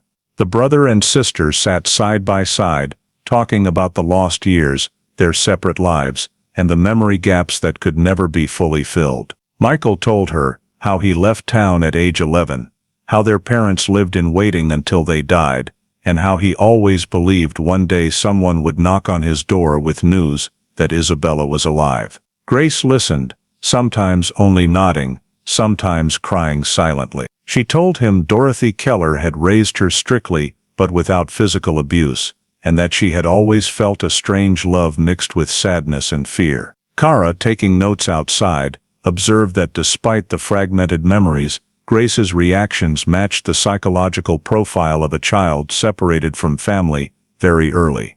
Vague feelings of belonging, and the recurring image of a white house in the rain. At noon the meeting ended.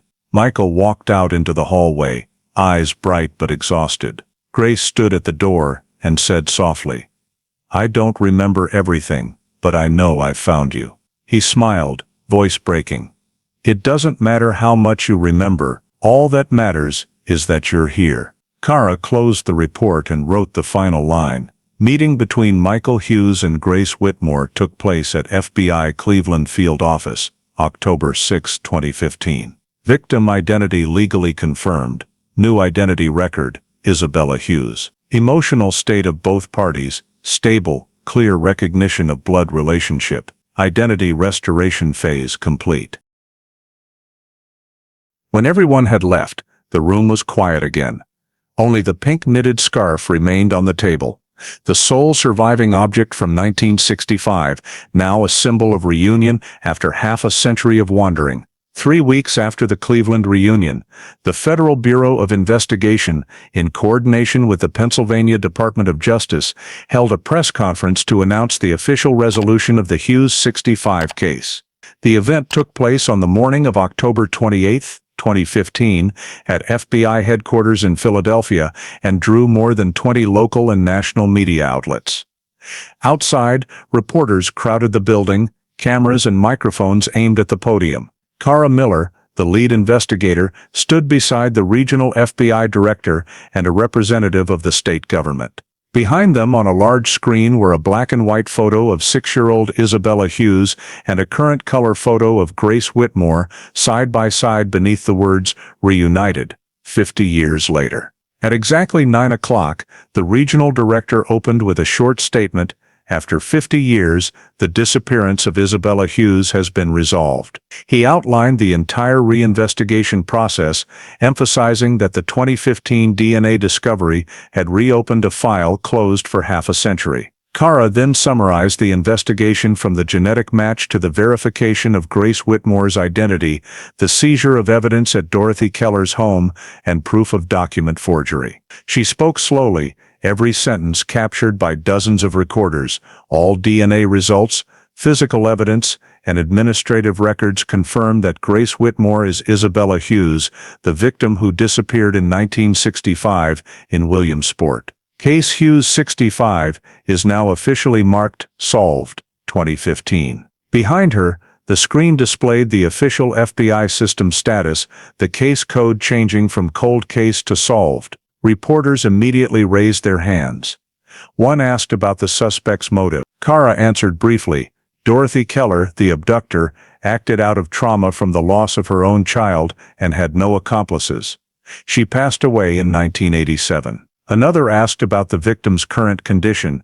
Cara replied, Isabella, now legally Isabella Hughes, is receiving psychological support and has reunited with her only surviving relative. The room grew quiet as a short video played archival images from the 1965 scene, interspersed with footage of Michael and Grace's reunion at the FBI office. Cara said nothing more, closing with truth can be buried, but time cannot erase what is preserved in a single strand of DNA. After the announcement, the Pennsylvania state representative read a statement recognizing the investigative team's work and declaring this the longest-running cold case in state history, solved through genetic genealogy. On the podium, the FBI seal glowed. Beneath it the words Case Hughes 65, solved. Major newspapers like the New York Times, USA Today, and the Philadelphia Inquirer immediately ran stories calling it a miracle of science and memory. That afternoon, national television news aired 2-minute segments summarizing the journey from 1965 to the present, the disappearance on a rainy night, decades of fruitless searching, 50 years of silence, and finally finding Isabella alive in Ohio. Footage of Cara Miller at the podium with the photo of the blonde child behind her appeared on nearly every evening broadcast. In Williamsport, where the story began, City Hall reopened the archives to prepare certified copies, confirming the case was solved. The mayor said simply, "We are not just closing a case, we are closing half a century of haunting for an entire town." On the FBI's electronic map, case number LC 17421 changed from red to green, indicating completion. In the internal system, the file updated automatically, case status solved. Investigator, Special Agent Cara Miller. That night, social media spread the story across America. Many wrote that they cried watching the reunion video and called Isabella Hughes a symbol of undying hope. Cara returned to the office late and sat in front of the screen where the word solved still glowed. She knew the case was not just the end of a file, but a reminder that justice can arrive late, but it can still arrive, even after 50 years of silence. After the press conference announcing the official results, the FBI entered the final phase of the case, compiling all evidence and preparing a complete investigative report for submission to the Federal Department of Justice. Over the next 3 weeks, every piece of evidence, document and forensic result was assembled at the Pennsylvania State Forensic Center. Cara Miller personally supervised the cross-checking of every item to ensure absolute consistency between the original 1965 records and the 2015 data. The temporary storage room for Hughes 65 was filled with sealed boxes, one containing the pink knitted scarf labeled Exhibit #1, another with fabric scraps and soil samples from the scene, others holding diaries, photographs, and 1965 newspaper clippings recovered from Dorothy Keller's home. Each item was bar-coded, photographed in high resolution, and given new identification tags. Alongside them were digital copies of the Quantico DNA lab reports, Family Link DNA forensic reports, forged seal analyses, falsified administrative records, and detailed genealogical comparisons. Cara and the forensic technicians reviewed the entire chain of evidence in chronological order. Disappearance phase, initial investigation, suspension, DNA discovery, reopening, identity determination, Keller residence search, evidence seizure, DNA confirmation, forged document verification, motive conclusion, and family reunion. Every piece received a QR code linking it to the FBI's digital archive for future access. In the final 240-page report, Cara began with an evidence overview listing all 27 primary exhibits and 14 authenticated administrative documents. The next section, Forensic Summary, prepared by the Federal Forensic Laboratory, concluded all physical and biological evidence supports the DNA results, confirming victim Isabella Hughes and individual Grace Whitmore are the same person. No third-party DNA detected beyond the victim and Dorothy Keller.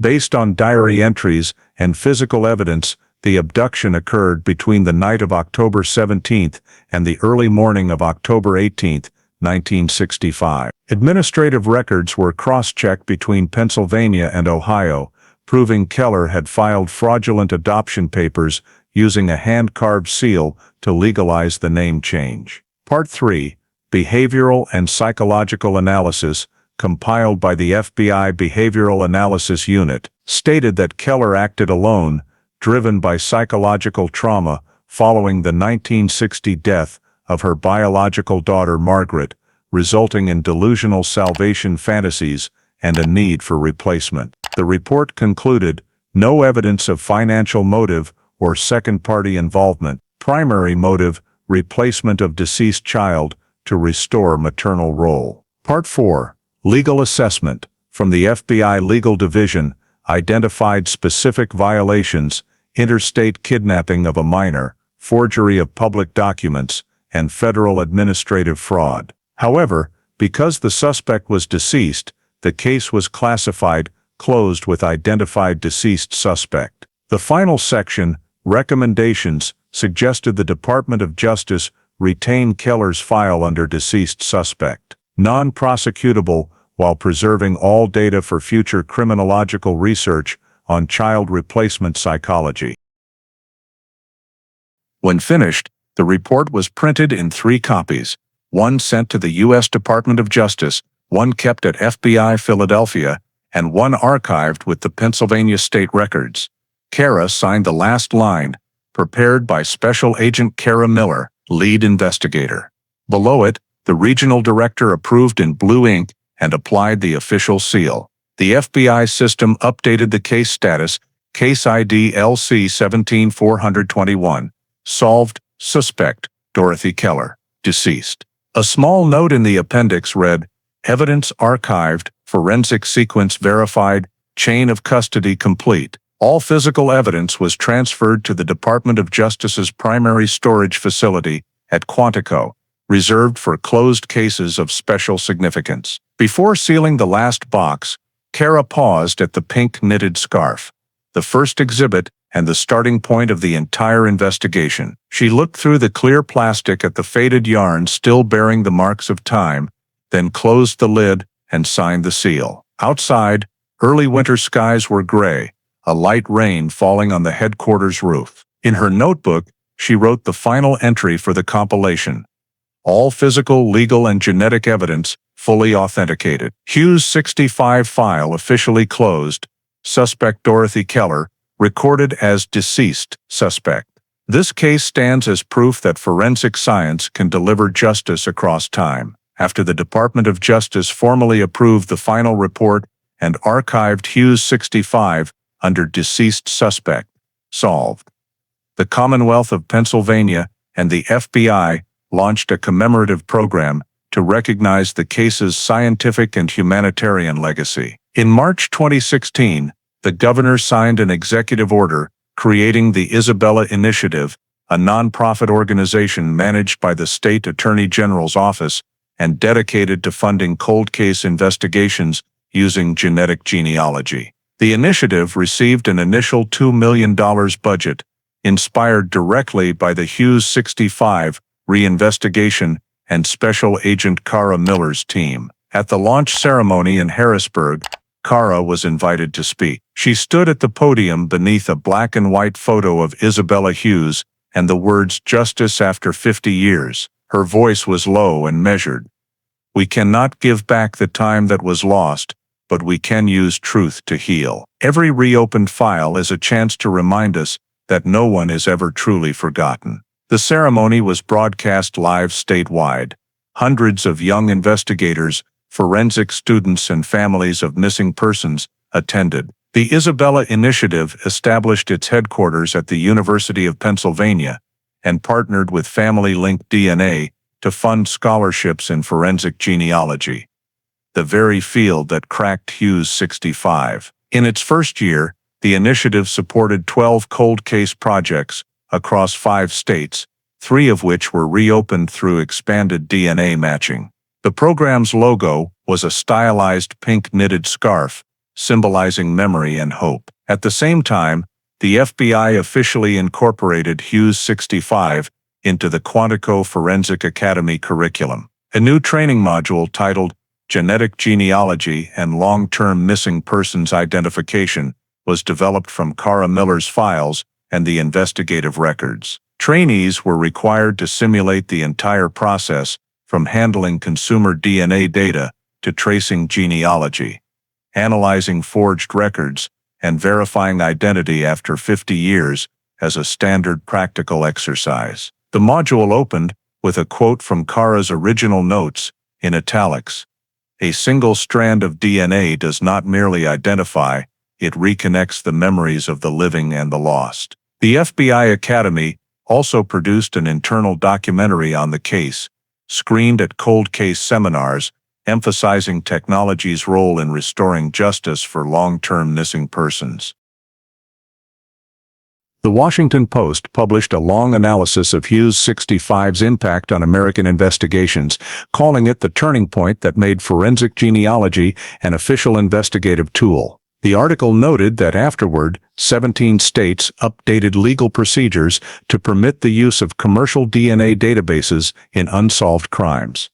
In Williamsport, local authorities erected a small memorial stone on the site of the former Hughes family home. It read, "To all those forgotten, truth may come late, but it never disappears." At the dedication, townspeople gathered.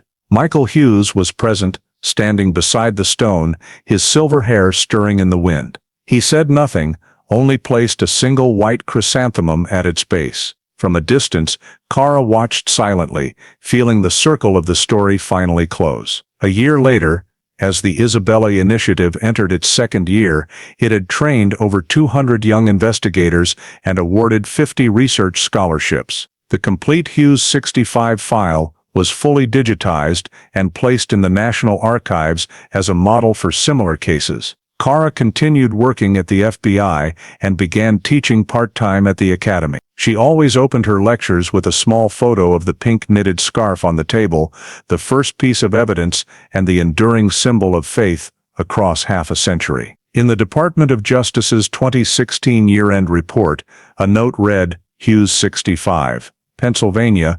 1965-2015.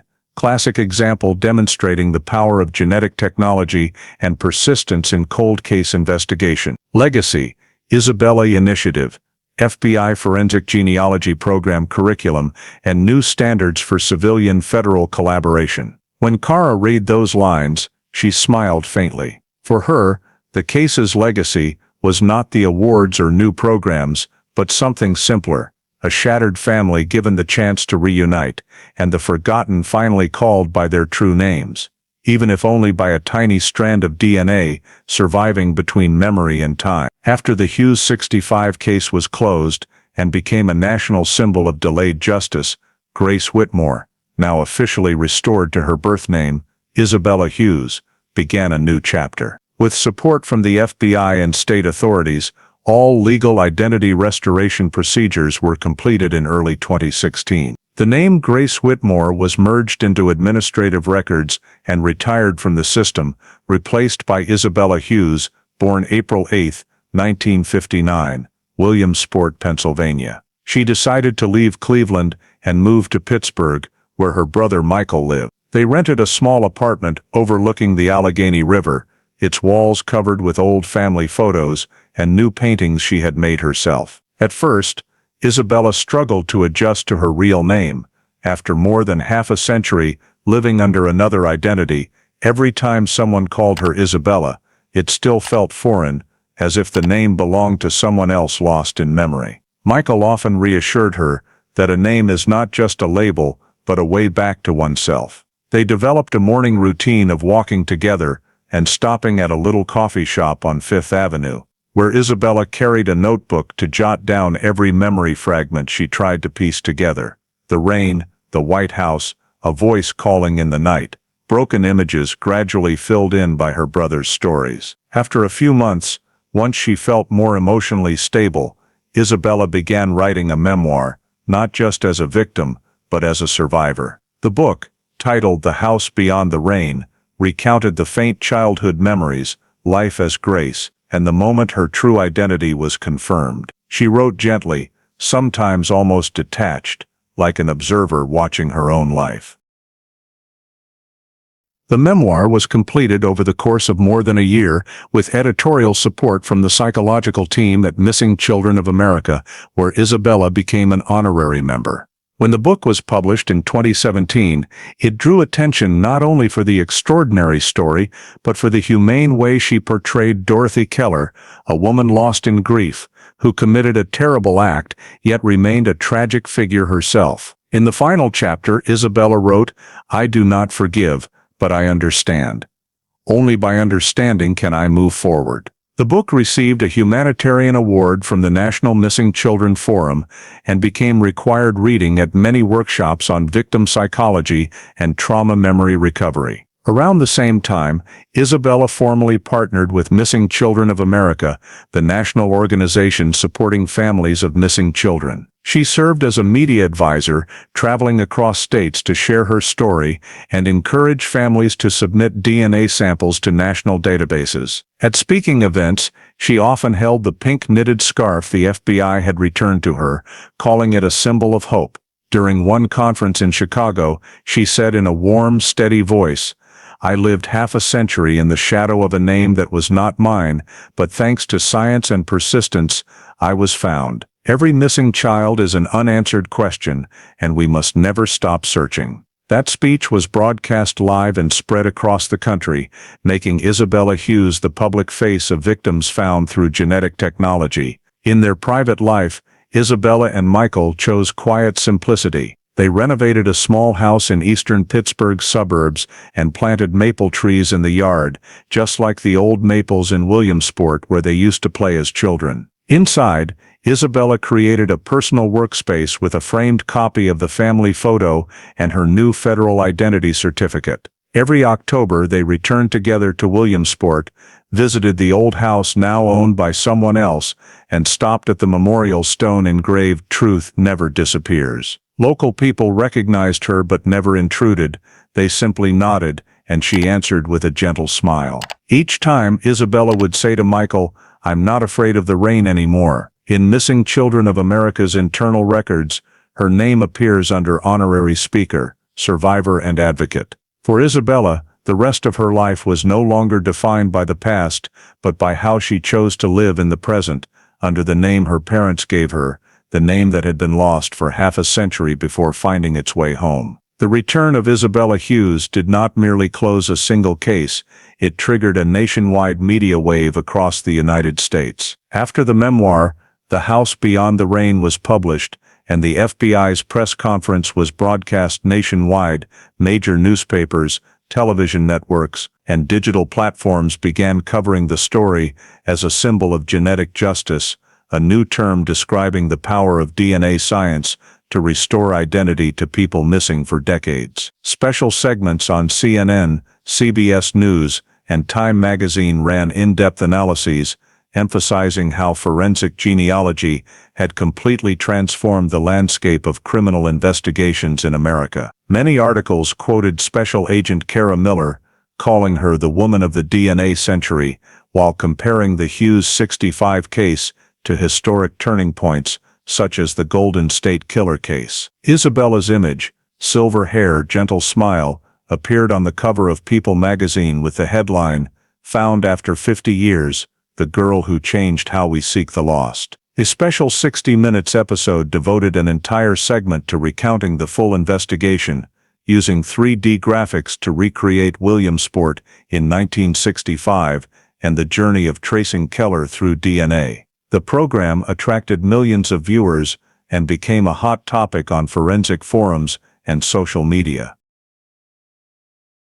Academically, peer-reviewed journals, such as the Journal of Forensic Sciences and Law and Technology Review, published research papers on the case, describing it as the first gold standard model of investigative genetic genealogy combined with administrative records. Dozens of local law enforcement agencies referenced Kara Miller's methodology to reopen similar cold cases. Within the 2 years that followed, at least 47 long-dormant missing persons cases across the country were revived thanks to consumer DNA technology, of which 12 were fully resolved. States including Oregon, Michigan, and Florida passed new legal procedures allowing voluntary DNA databases to be integrated into criminal systems, officially named the Isabella Protocol. The media described this shift as the Hughes effect, the phenomenon whereby the story of one case drove industry-wide reform. In 2018, National Geographic produced a 90-minute documentary titled DNA of Justice that recreated Kara and Isabella's journey, interspersing interviews with scientists, investigators, and family members of other cold case victims. The film won a Peabody Award for investigative reporting and was screened at law and criminology departments nationwide. On social media, the hashtag #IsabellaHughes went viral with millions of shares.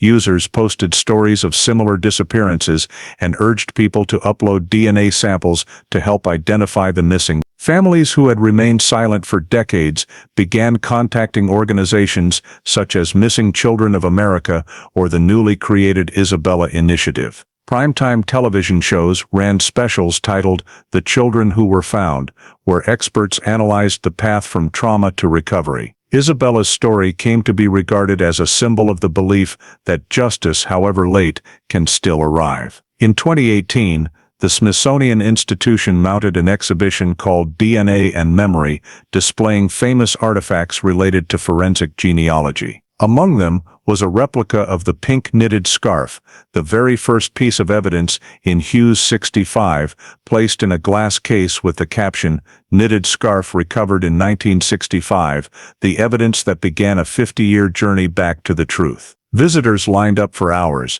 and many left thank you notes in the guest book. The American Society of News Editors honored the Philadelphia Inquirer reporting team for their series on the case, calling it a model of recounting truth with respect and humanity. That same year, the Federal Bureau of Investigation released its summary report stating, Hughes 65 is the exemplar case demonstrating the power of interagency cooperation between public authorities and private organizations. Its impact extends beyond the legal sphere and has become a social phenomenon that restores faith in justice. Kara Miller was invited to serve as honorary advisor to the National Genetic Data Improvement Program, while Isabella appeared in an FBI public awareness campaign carrying the message "Every case still matters." From a file forgotten for half a century, Hughes 65 transformed into the story that reshaped how America views missing persons cases, that behind even the smallest piece of evidence may lie a life waiting to be named, and with just one strand of DNA, history can be rewritten with truth. The impact of Hughes 65 extended far beyond investigative science into society, criminal psychology, and legal reform. After media reports revealed Dorothy Keller's motive, research institutes across the country began examining the phenomenon known as replacement child syndrome. A 2017 report by the National Institute of Mental Health described it as a severe attachment disorder that occurs when a mother loses a young child and cannot accept the reality, leading her to replace the child with another. Keller's case was cited as the classic example. After losing her daughter to pneumonia in 1960, she developed the delusion that God had sent her a second chance. The report concluded that had psychological support been available at the time, the abduction might never have happened. Following the investigation, states including Pennsylvania and Ohio introduced new regulations requiring mental health screening for prospective adoptive parents, mandating that every adoption file include an independent psychological evaluation. At the federal level, a nationwide review was launched of private adoption agencies, which in the 1960s had operated with considerable freedom. A Department of Health and Human Services investigation found that more than 20% of adoption records from that era lacked direct state oversight. Beginning in 2018, all private agencies were required to be licensed, undergo regular audits, and store every adoption record in a federal system to prevent future forgeries like Keller's. States also mandated integration of missing children data into adoption verification processes to stop the use of abducted children's identities for fake paperwork. Meanwhile, the forensic and criminology communities regarded Hughes 65 as a turning point in linking psychology with law. Conferences of the American Psychology Law Society discussed replacement syndrome as an extreme grief disorder capable of producing crime without hatred or material gain. Researchers proposed classifying Keller's actions as non-malicious abduction, non-violent kidnapping with long-term consequences. Universities including Yale and Stanford introduced new courses titled Psychology of Loss and the Boundaries of Crime, using the Keller case as the primary case study. Legislators also revisited sentencing frameworks for nonviolent abductions. In 2019, the Department of Justice issued guidelines amending federal law to clearly distinguish intentional violent crimes from acts stemming from psychological disorders and strengthened requirements for psychiatric evaluation in child abduction trials. That same year, the National Council on Adoption released a new ethical code requiring private agencies to monitor adoptive parents' mental health during the first year and intervene immediately if instability appeared. Additionally, Hughes 65 prompted the American public to reconsider how society treats parents who lose children. Health organizations and counseling groups launched awareness campaigns encouraging grieving parents to seek professional help. A program named Margaret's Law, after Keller's deceased biological daughter, was passed in Ohio in 2020, requiring every hospital and medical center to provide mandatory grief counseling to parents whose child dies before adulthood. Sociologists called this the paradox of justice. A crime born of personal tragedy became the catalyst for systemic improvement. The media termed the change the legacy effect, how one old case triggered sweeping reforms in law, healthcare, and psychology. At a University of Pennsylvania symposium, Cara Miller stated, "If Dorothy Keller had received treatment, the abduction might never have happened. But because of her, hundreds of parents today receive help in time." That is the paradox. But it is also how justice works, not only to punish, but to heal society. By late 2020, the Department of Justice had reclassified more than 70 child abductions from the past 50 years under this psychological model, enabling authorities to address the true nature of the crimes and prevent recurrence. Thus, Hughes 65 became not only an icon of forensic science, but a milestone that shaped social policy where justice and compassion coexist turning one family's tragedy into nationwide change. On October 18, 2015, exactly 50 years to the day, Isabella Hughes vanished. The town of Williamsport and St. Paul's Church, where the Hughes family once worshipped, held a special memorial ceremony to commemorate what had become a national symbol of delayed justice. The event took place in the afternoon of October 18th, the exact time the family reported her missing in 1965. In front of the church, rows of wooden chairs were neatly arranged, white wreaths and candles lined both walkways. Inside, the atmosphere was simple yet solemn. The altar was draped in white cloth, and in the center stood a photograph of 6-year-old Isabella, alongside a recent picture of her reunited with her brother. A wooden sign at the front read, "Williamsport remembers, 50 years of hope." The church bells rang at 4 o'clock, their long peal blending with the crisp autumn air.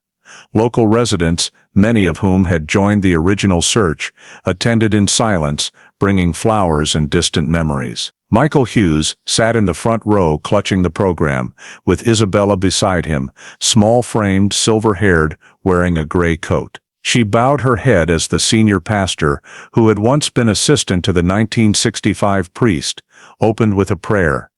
"Today we remember a child who disappeared on a rainy night and was found again after half a century.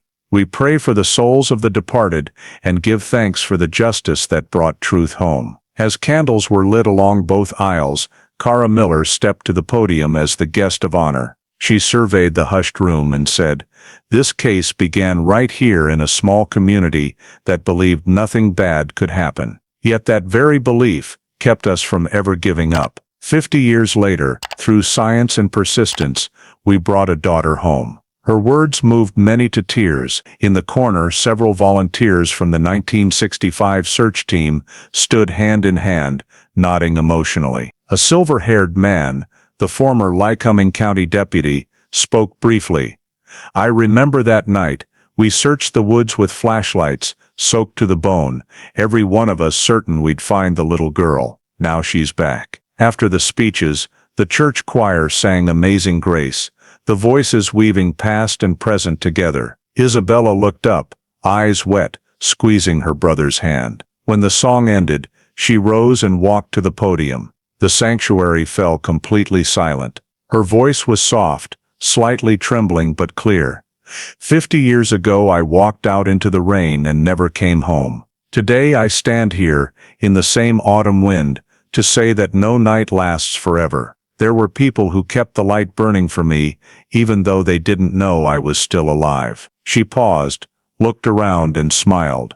"I am no longer the child who was lost. I am the one who was found." Applause thundered through the church and lasted many minutes. Afterward, everyone went outside to light candles around a new memorial stone, by the entrance bearing the inscription, "For Isabella and all the children who were found." Next to the stone stood young maple trees, had been planted to replace those felled in the 1983 storm. Michael bent down and placed a bouquet of white daisies. Cara stood a few steps away, quietly watching the siblings. The setting sun bathed the stone in gold, reflecting off the photographs placed below. When the church bells rang for the final time, everyone joined hands and prayed in silence, accompanied only by the soft rustling of leaves. That evening, the candles burned along the path until late into the night, forming a long ribbon of light in the darkness, a symbolic marker of the half-century journey toward justice and reunion. In the church archives,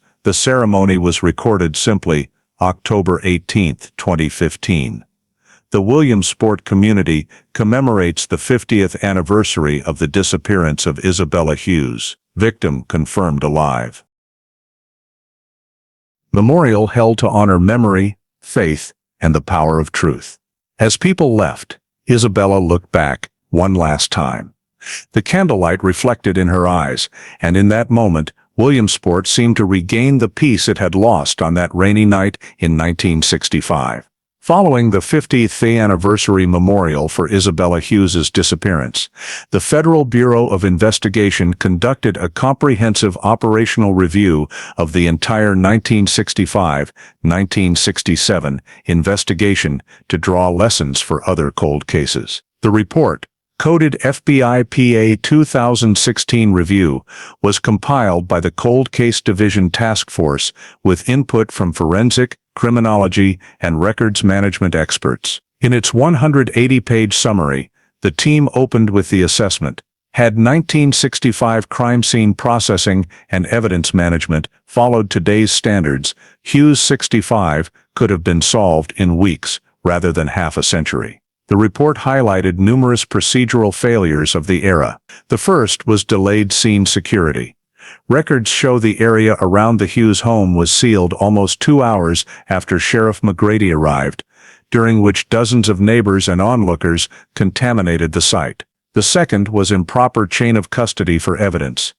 Many soil, fabric, and mud samples were not sealed correctly, causing them to dry out, degrade, and lose forensic value. Scene documentation in 1965 was handwritten and lacked panoramic photographs, making later reconstruction of footprints and object locations difficult. Another weakness was witness canvassing. Local police did not create a timeline cross-reference, so Dorothy Keller's frequent presence in the neighborhood never raised early suspicion. Additionally, interagency coordination was absent.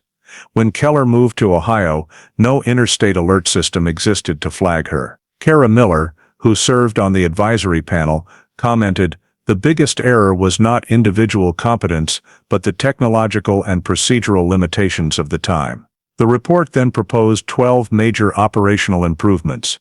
1. Immediate scene containment. Child disappearance scenes must be secured within 30 minutes, with specialized forensic oversight. 2. Mandatory full digital video and 3D scan documentation of every scene. 3. The Federal Electronic Evidence Management System with unique identifiers and automated retrieval. 4. Standardized 24-hour witness interview protocol using GPS-timed mapping to clear or confirm suspects quickly.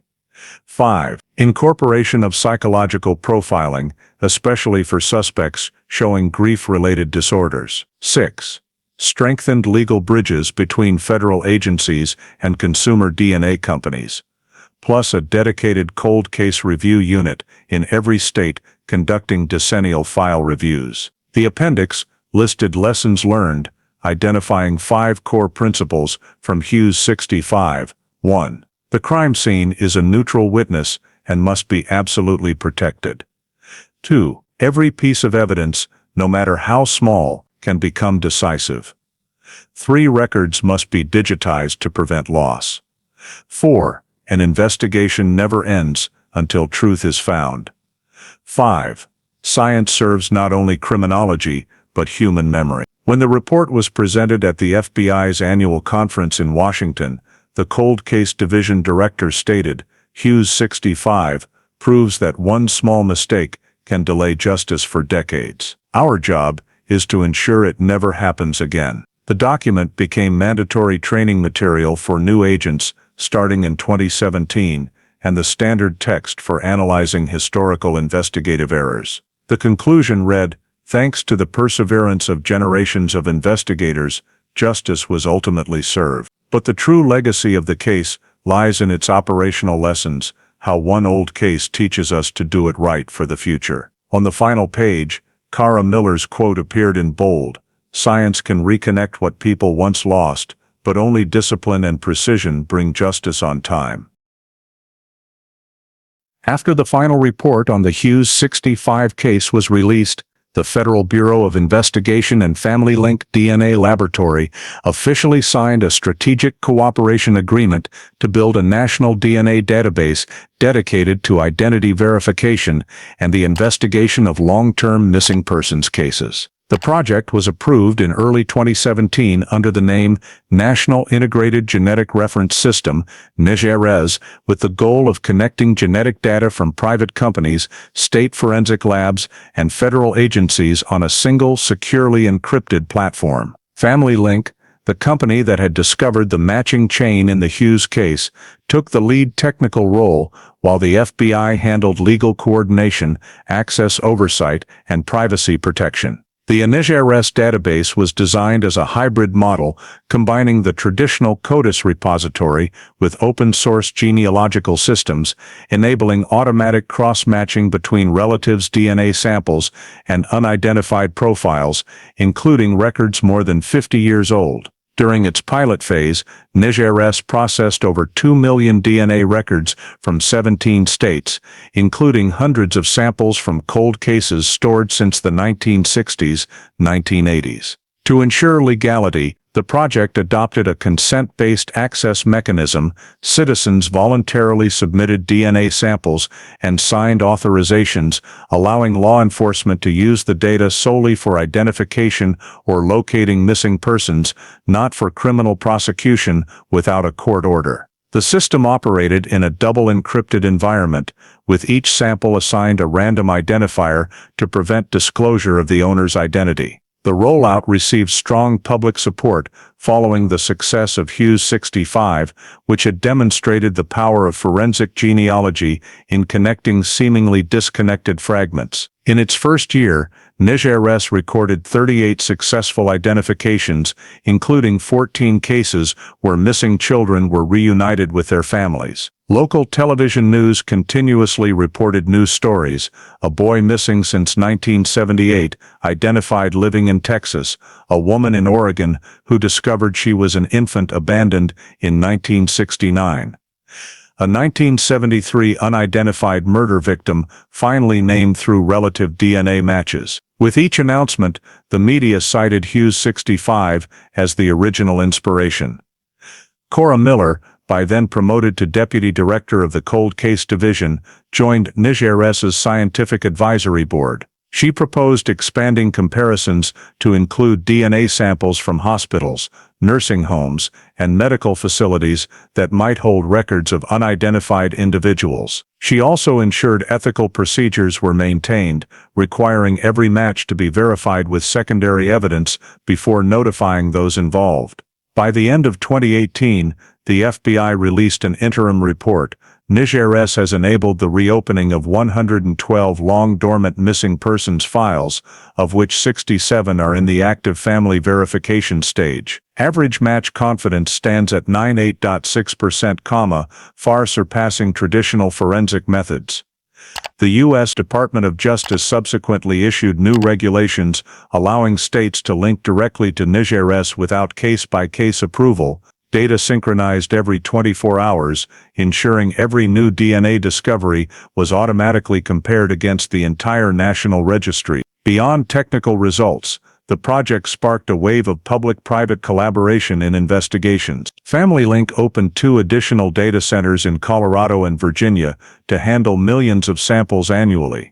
The scientific community called it the leap of the century in forensics, comparable to the introduction of fingerprinting in the early 20th century. Numerous international articles dubbed it the era of citizen DNA, where anyone could help solve historical mysteries with a single saliva sample. However, the project also raised privacy concerns. Some data protection organizations worried that government use of civilian databases could lead to abuse.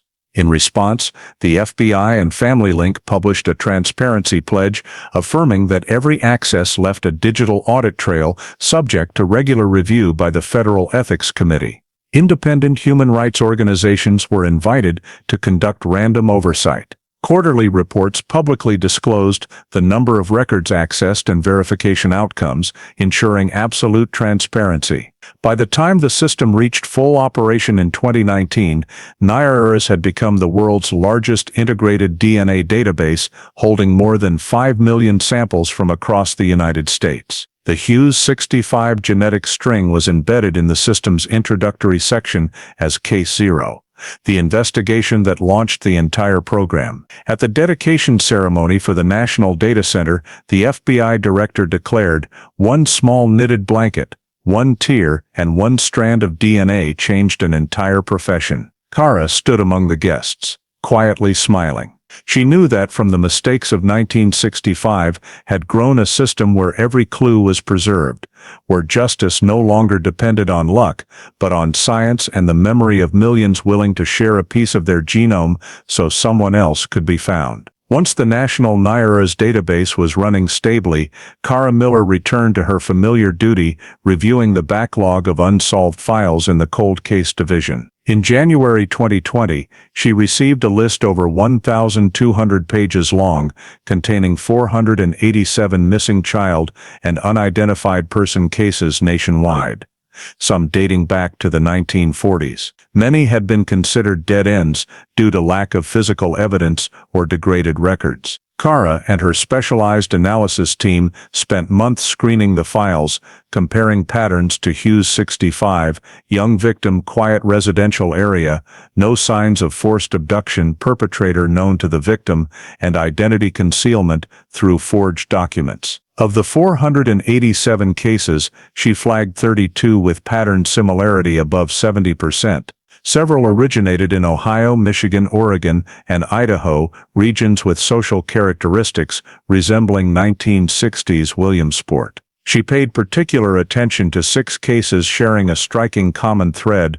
All involved middle-aged women who had worked in healthcare or education and had a history of losing a child or suffering miscarriage before the disappearance occurred. These details led her to suspect that lost child replacement syndrome had been far more widespread than previously documented. Using the genetic tracing model and psychological behavioral analysis developed from the Keller case, Kara began building a behavioral correlation map, a system for assessing similarity among nonviolent abductions. Each file was entered into NIRA's analytical software and linked to federal genetic and administrative records. Initial results were startling. Of the 6 selected cases, 3 showed relative DNA matches to individuals currently living under different identities in other states. One was the 1972 disappearance of 7-year-old Claire Donovan in Grand Rapids, Michigan. Her brother's DNA, uploaded to NIRA's in 2018, immediately flagged a match with a 52-year-old woman named Marianne Phelps, living in Spokane, Washington. Administrative records revealed the woman had obtained a delayed birth certificate in 1973, the exact pattern Dorothy Keller had used. The second was the 1969 disappearance of boy Thomas Reed in Oregon. His parents' DNA matched a man named Mark Hollis, living in Arizona, whose adoption records lacked verified origins. Kara requested local investigators to conduct field verifications for both cases and simultaneously reopened the original files under forensic genealogy protocols. In her report to the Cold Case Division Director, she wrote, "Mishar's data indicate at least 3 cases can be reopened with genetic match confidence exceeding 99%. Behavioral patterns mirroring Hughes 65 suggest systematic nonviolent child abduction existed across multiple decades." She planned parallel investigations and proposed forming a pattern reconstruction team of psychologists, forensic scientists, and investigators to reconstruct criminal behavior over time. The team applied the Hughes protocol, a 4-layer analytical method: 1 genetic data, 2 administrative records, 3 behavioral factors, 4 social context. Each layer was cross-referenced to determine the likelihood of repeated criminal patterning. As analysis progressed, Kara realized dozens of cases had been overlooked simply because the technology did not exist earlier. Many missing children had been re-registered under new names in different states, exploiting legal gaps before nationwide databases existed in the pre-1980 era. She drafted a 60-page interim report to the Department of Justice recommending creation of a National Recovery Task Force dedicated to verifying missing persons believed still alive using DNA and delayed adoption records. The proposal was approved for pilot implementation in 4 states, where law enforcement coordinated with NIRS to review birth certificates issued after disappearance dates. Within 6 months, the team identified 8 additional records showing signs of forgery. The press called it the second Hughes wave. With every new discovery, Cora remembered the pink knitted blanket, the object that started everything. In an internal meeting, she told colleagues, "If one case could remain hidden for 50 years, there may be hundreds more like it. Our work is not finished." That statement was later quoted in the FBI's 2020 Cold Case Strategy Report and became the motto for the new investigative phase: "No file is ever truly closed, only waiting to be reopened." After completing the review of unsolved files and identifying numerous patterns similar to Hughes 65, the FBI asked Cora Miller to compile an academic-level summary presenting all lessons learned from the half-century investigation. The resulting report, titled Lessons of the Hughes Case, exceeded 200 pages and combined operational analysis, criminal psychology, and data management. The introduction focused on analyzing the reasons for the initial 1965 failure when the disappearance was not handled to modern standards. Cora wrote, "The core mistake was not lack of competence among local police, but underestimating that the perpetrator could be someone known to the victim and the absence of standardized evidence preservation protocols." She identified 3 primary factors leading to deadlock. First, failure to preserve the scene, causing trace evidence to be destroyed within hours. Second, lack of witness management, leaving contradictory statements unsynthesized. Third, no interstate tracking mechanism, allowing suspect Dorothy Keller's movements to go unnoticed. She quoted Police Chief McGrady's original report, "No evidence of forced entry," as evidence of intuition-based rather than statistically driven investigation. She emphasized that Hughes 65 exemplified the necessity of interdisciplinary methods where psychology, data science, and genetic technology must coexist. The report then proposed a set of standard principles for missing child and cold case investigation. The first principle was preserve before pursue, secure the scene before any pursuit. All units must photograph, seal evidence, and establish chain of custody on site, preventing access by the public or family. The second was witness integrity, requiring witnesses to be assigned identification codes with all statements recorded and stored electronically to prevent later alteration. The third was cross-state tracking, mandating that every suspect or person of interest be entered into the federal database within 24 hours for interstate movement monitoring. The next section addressed evidence preservation. Cora noted that over 60% of old cases stalled due to lost samples or degraded records. She proposed a digital preservation protocol, immediate digitization of evidence upon collection, including 3D imaging, environmental metadata, and custody chain. Digital copies would be stored on 2 independent servers. Every file would also include a DNA metadata sheet detailing location, sample type, collector, date time, and direct linkage to NIRS. This section was later adopted by the FBI and incorporated into forensic training curricula. In addition to preservation, Cora stressed witness follow-up. She pointed out that in Hughes 65 and many other cases, neighborhood warnings about the silver-haired woman had been ignored. Had a witness follow-up mechanism existed, with periodic re-interviews and cross-verification, the suspect might have been identified early. She therefore recommended a witness continuity log system that records, updates, and compares statements over time, automatically alerting investigators to inconsistencies. She also suggested applying semantic analysis algorithms to detect abnormal psychological patterns in testimony that might indicate withheld information or false memory.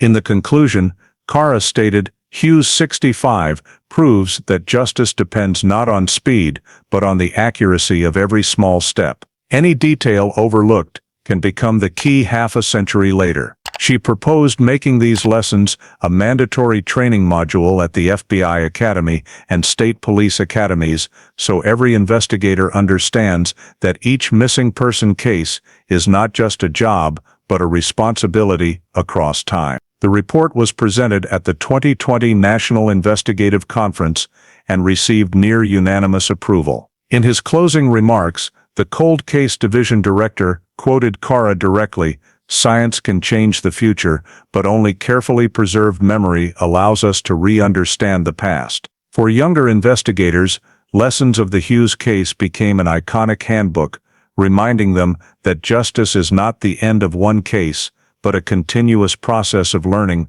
from the very first mistakes. In December 2020, more than 5 years after Hughes 65 was solved, the FBI completed the formal transfer of the entire file to the National Cold Case Archive at Quantico, Virginia. The nearly 3,000-page dossier, along with 42 physical exhibits and over 200 digital files, was sealed in a special steel box labeled Case ID LC 17421, Hughes 65, solved deceased suspect. Cara Miller attended the handover ceremony and signed the final transfer document in the presence of representatives from the Department of Justice and the National Archives. As her ink dried, the case was officially closed, not only legally, but in the personal journey of everyone who had pursued it. The archive room was cold and silent, broken only by the click of the steel lock as the box was placed on shelf 8 in the historical cold cases row. On the monitoring screen,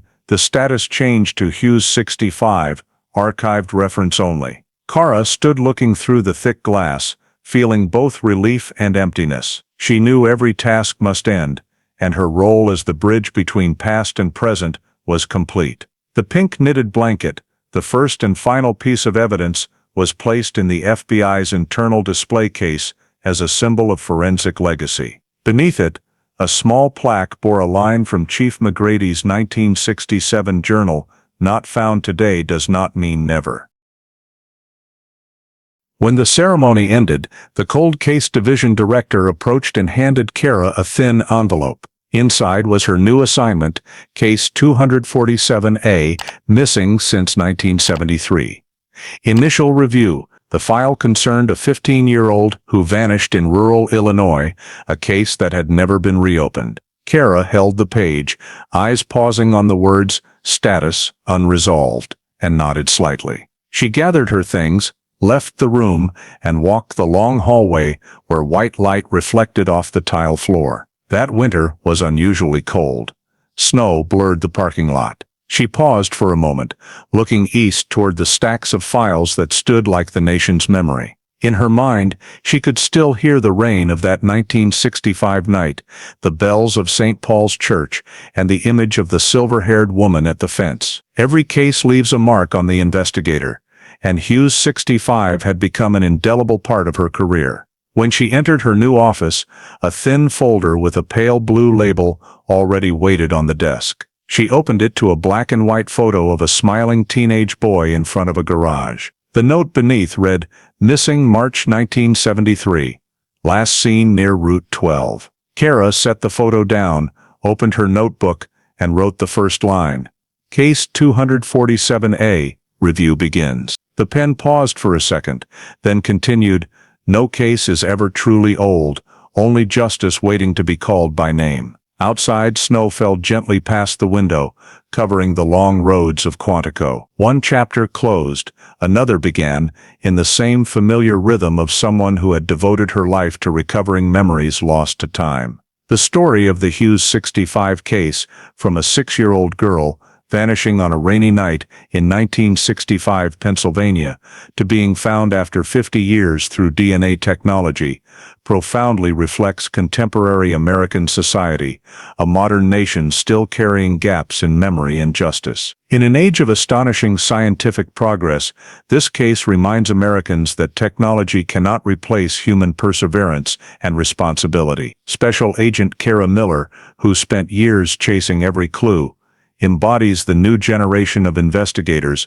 blending science with humanity. From the operational failures of 1965, the FBI built NIRS, a national DNA database that has reopened hundreds of cases thought forever lost to oblivion. On a societal level, the case reflects America's faith in restorative justice, that justice is not only punishment, but healing. Isabella Hughes's story, living half a century as Grace Whitmore, shows the power of identity and personal memory in defining who we are. In a country where immigration, blending, and change are constant, preserving each person's true identity has never been more important. The lesson of Hughes 65 is this: everything small deserves to be kept.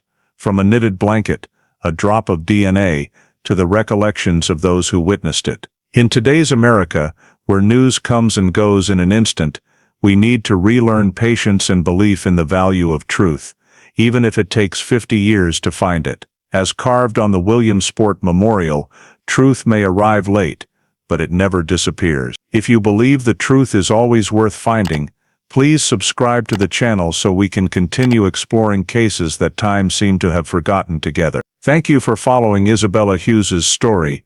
See you in the next video, where justice and memory will once again be awakened.